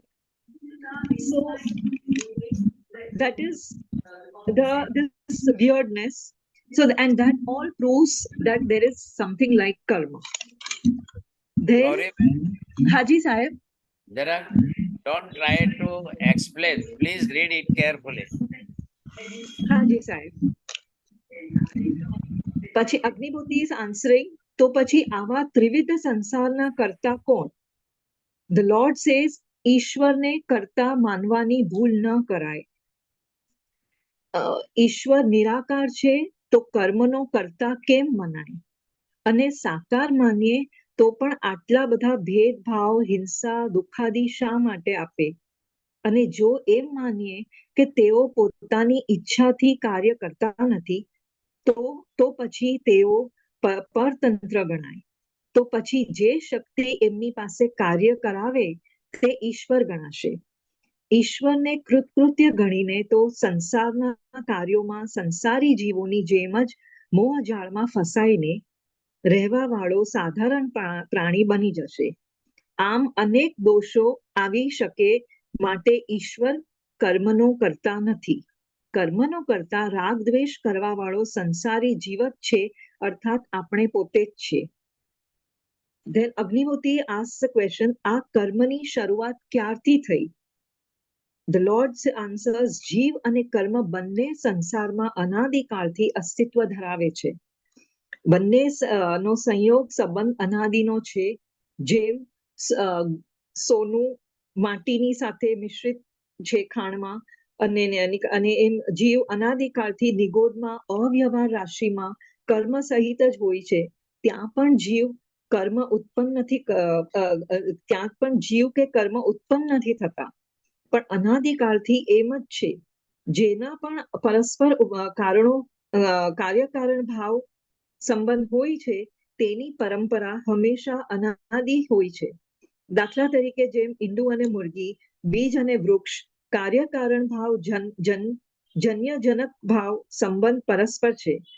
આ બંનેમાં કોણ પહેલું એ નિર્ણય થઈ શકે નહીં, માટે એને અનાદિ જ માનવા પડે. અગ્નિભૂતિ ત્યારે શંકા થાય છે કે આત્મા તો ચેતન છે અને કર્મ જડ છે. તો શું જડ કર્મો ચેતન આત્મા પર ચોંટી શકે? શું જડ ચેતનને અસર કરી શકે? ત્યારે એમની શંકાનું નિરાકરણ કરતા ભગવાન સમજાવે છે કે કર્મ કાર્બન વર્ગણાના પૂતગળ પરમાણુઓથી બન્યા છે. જેમ માટીમાંથી ઘડો બને છે તેમ તેથી કર્મ જડ છે. અજીવ તત્વના પેટાભેદ પૂતગળ પરમાણુમાં તેની ગણતરી થાય છે. આ જળ અને ચેતન દ્રવ્યનો સંસારમાં સંયોગ વિયોગ થતા હોય છે. જળ એવા દારૂની અસર ચેતન એવા મનુષ્ય પર થાય છે તે સુવિદિત છે. દારૂ પીએ એટલે કેટલીક અસર થાય છે, જેમ કે ગમે તેમ બોલે, ચાલવાનું, બોલવાનું ભાન ન રહે વગેરે જોઈને જ આપણે કહી શકીએ કે આ માણસે દારૂ પીધો છે. આમ જળ જેવા દારૂની અસર પણ પીનાર ચેતન આત્મા ઉપર સ્પષ્ટ દેખાય છે. તે જ પ્રમાણે કર્મ જળ હોવા છતાં આત્મા પર ચોટીને પોતાનો ભાગ ભજવે છે. ધેન અગ્નિભૂતિ આસ પણ કર્મ તો અદ્રષ્ટ છે, તો તેની સત્તા કેવી રીતે માનવી? ધ લોર્ડ આન્સર્સ, કર્મ તો અદ્રષ્ટ છે, છતાં કર્મની સત્તા માનવી જ પડે, કારણ કે તે અત્યંત સૂક્ષ્મ પરમાણુ રૂપે હોવાથી દ્રષ્ટિગોચર થતા નથી, તેમજ કોઈ પણ ઇન્દ્રિયથી ગમ્ય નથી. પરંતુ જે અદ્રશ્ય છે તે દેખાય નહીં એટલે ન માનવું તેવો નિયમ નથી. જસ્ટ લાઈક એર ઓર તેના માનવા માટે અનુમાન આદિ ઘણા પરોક્ષ કારણ છે. વળી and then there is another question by Agnibhuti. તો શું સંસારમાં વિચિત્રતા કરનાર કાળ, સ્વભાવ, નિયતિ આદિ કરતા છે? ધ લોર્ડ સેઝ, જો કે એમ માનવાથી પણ અનેક દોષો ઉત્પન્ન થાય છે. જેમ કે કાળ પણ જડ છે અને કાળ તો સર્વત્ર એક સરખો હોય છે, તો પણ પછી એક સુખી અને બીજો દુઃખી કેમ શા માટે છે? જ્યોતિષ ચક્રના સૂર્ય, ચંદ્ર, ગ્રહ, નક્ષત્રને પણ કારણ ન માની શકાય, કારણ કે એ જ રાશિમાં જન્મેલા એક સુખી હોય છે અને બીજા દુઃખી હોય છે. વળી સ્વભાવને કારણ ગણીને તે વર્ણ, ગંધ, રસ, સ્પર્શ વગેરે પૂતગળના સ્વભાવ છે, તો પછી પૂતગળથી રચાયેલા મોરના પીછા અને ગુલાબની પાંખડીમાં વર્ણભેદ શા માટે? કમળ, જુઈ આદિ સુગંધમાં ફરક શા માટે? કારેલું કડવ્યું હોય, શેરડી મીઠી હોય, કારણ કે આ બધામાં વિવિધતા જીવના કર્મના કારણે છે. એટલે સર્વદોષ રહિત પ્રબળ કારણ સિદ્ધ થયું હોય તો તે કર્મ જ છે. એન્ડ એટલે કાર્યરૂપી દેખાતા સુખ દુઃખના કારણ રૂપે શુભાશુભ કર્મને માનવા પડે. એટલે જ્યાં જ્યાં સુખ દુઃખ રૂપ કાર્ય હોય ત્યાં ત્યાં કર્મ રૂપ કારણ અવશ્ય હોય અને એમ અનુમાન પ્રમાણથી પણ સિદ્ધ થાય છે.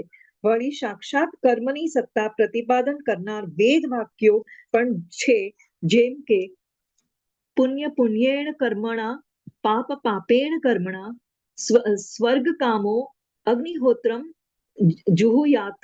વેદમાં કહ્યું છે કે અગ્નિહોત્રનું અનુષ્ઠાન કરવાથી આત્મામાં એક અપૂર્વ કર્મ ઉત્પન્ન થાય છે, જેથી જીવ સ્વર્ગમાં જાય છે. હે અગ્નિભૂતિ, આ રીતે કર્મ પ્રત્યક્ષ અનુમાન અને આગમ વેદ વાક્ય પ્રમાણ છે કે તારા જ માન્ય પ્રમાણથી કર્મની સિદ્ધિ થાય છે. And then Agnibhuti asks that કર્મના કેટલા પ્રકાર છે? And the Lord answers that મુખ્યત્વે કર્મના બે પ્રકાર છે, દ્રવ્ય કર્મ અને ભાવ કર્મ.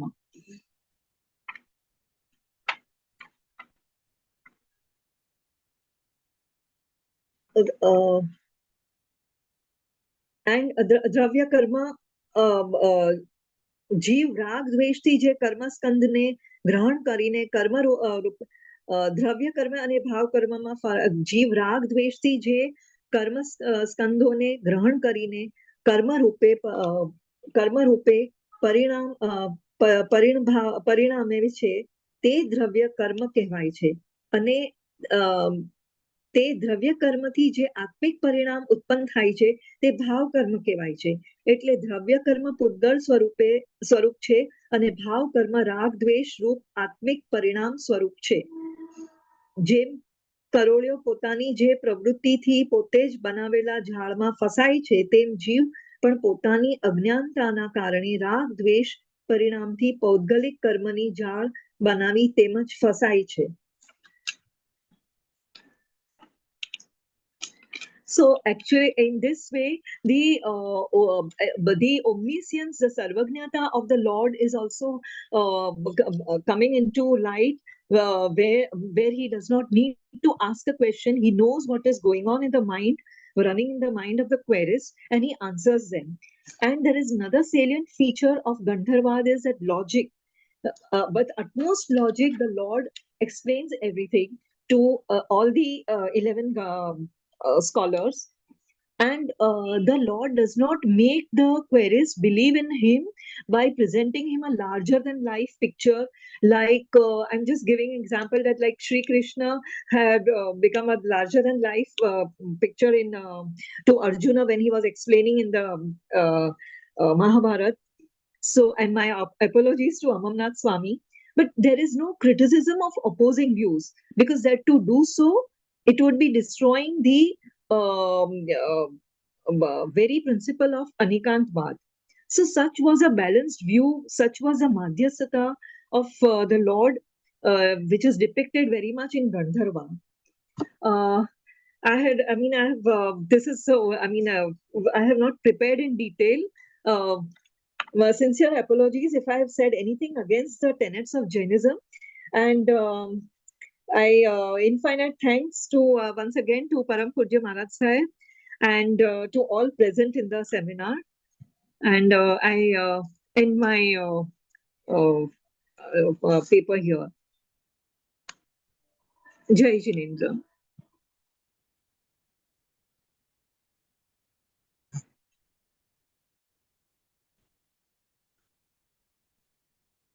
Hello? Hello? Hello?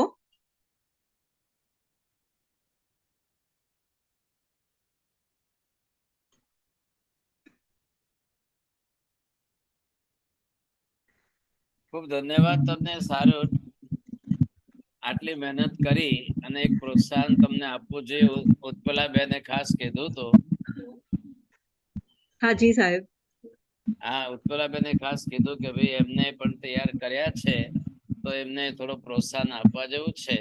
ચોક્કસ આવી રીતે પ્રયત્ન કરશો, 2 વાર 3 વાર થોડી હિંમત આવશે, પણ થોડું પરિશ્રમ કરવું પડશે, અભ્યાસ કરવું પડશે, અને અભ્યાસ કરશો તો આગળ વધશો. બહુ સરસ ભાગશાળીઓ, આજે ત્રીજા દિવસે આપણે આ સેમિનારનું સમાપન કરીએ છીએ.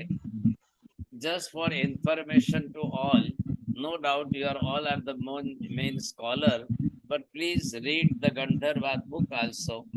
And nowadays the Jaina Foundation from Bangalore, they are running continue this type of the lectures every Tuesday and Wednesday at 8 to 9 you see. So the since last 2 years it is continuing on the topic of Gandharvaad. So now it is running the 5th Gandhar of the Sudharma Swami's topic. One similar gati, ek gati vaad. Very logical subject, very philosophical subject. All these subjects, Indrabhuti and Vayubhuti, both the Gandhar's topic for the soul is totally different. How they are believing and what their knowledge is and what was their doubt and why the doubt was. So I'm very clearly teaching all these subjects of the Gandharvaad. Those who are interested, please open the YouTube and you can join with on the YouTube also. If you want to study this topic every Tuesday and Wednesday, so you can join on the Zoom live on the class you see. And according to your convenience, if you want to study this subject on the YouTube, all the recordings are available, videos are available. I think so 225 videos are already finished and they are available. And the playlist is also available. So Vipul Jain will give you the playlist. Those who want to study one by one Gandhar, you see. And regularly, if you are interested, you can join on the class also. But I will give some suggestion to study properly on the Gandharva topic. which is already available in the Vishesh Avashyak Bhashya. And Pandit Dheerajlal Tokar Shisha had also written the big volume on this Gandharvaad. I myself have written the 2 volumes on this topic, Gandharvaad. There are the 2 books since last 40 years. But today I am teaching this subject, you see. I am not that much satisfied with this seminar, but I am trying to best, you see, every time to arrange the different topics of the subject. We have completed the 5 Gandharvas topic today, but in the next seminar, we will continue the 6th, 7th, 8th, 9th, like this, another Gandhar. But my complaint is only this, all the scholars not doing that much, because I expect too much, no? હવે ક્યાં સુધી આપણે એકની એક સ્થિતિમાં ક્યાં સુધી રહેશો? આગળ વધવું જોઈએ, અભ્યાસ કરવું જોઈએ. Since last so many years I am arranging this type of seminar, but I am not satisfied well. આપણી દેશી ગુજરાતીમાં કહેવાય કે રીતનો રાયતો પૂરો કર્યો. આવી રીતે કરશું તો વિદ્વાનો પછી આગળ નહીં વધે. એટલે આપ સૌને ધન્યવાદ. તમારું બધાનું સન્માન બહુમાન અહીંથી ટ્રસ્ટ તરફથી જે છે તમને મોકલવામાં આવશે, બધાને આપવામાં આવશે. તમારી રીતે તમને કોઈ આવે કે ના આવે એનું શું કરશે? પછી બધા નારાજ છે, પછી બધા નારાજ થશે. પછી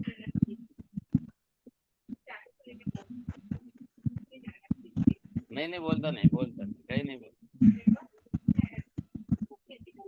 નમો હરિહંતાણમ. આ વખતે physical it was not possible. The day before yesterday, emergency, they said that pipeline is burst, you see. So water was not coming to the Andheri area particularly. તો એના કારણે કેન્સલ કરવું એના કરતા બેટર કે આપણે આ ઓપ્શન લીધું ઝૂમ ઉપર અને યુટ્યુબ ઉપર લાઈવ કરી શક્યા. એટલે લાઈવ થી પણ બધા જેટલા તમે જોડાયા એટલા નસીબદાર ભાગશાળી.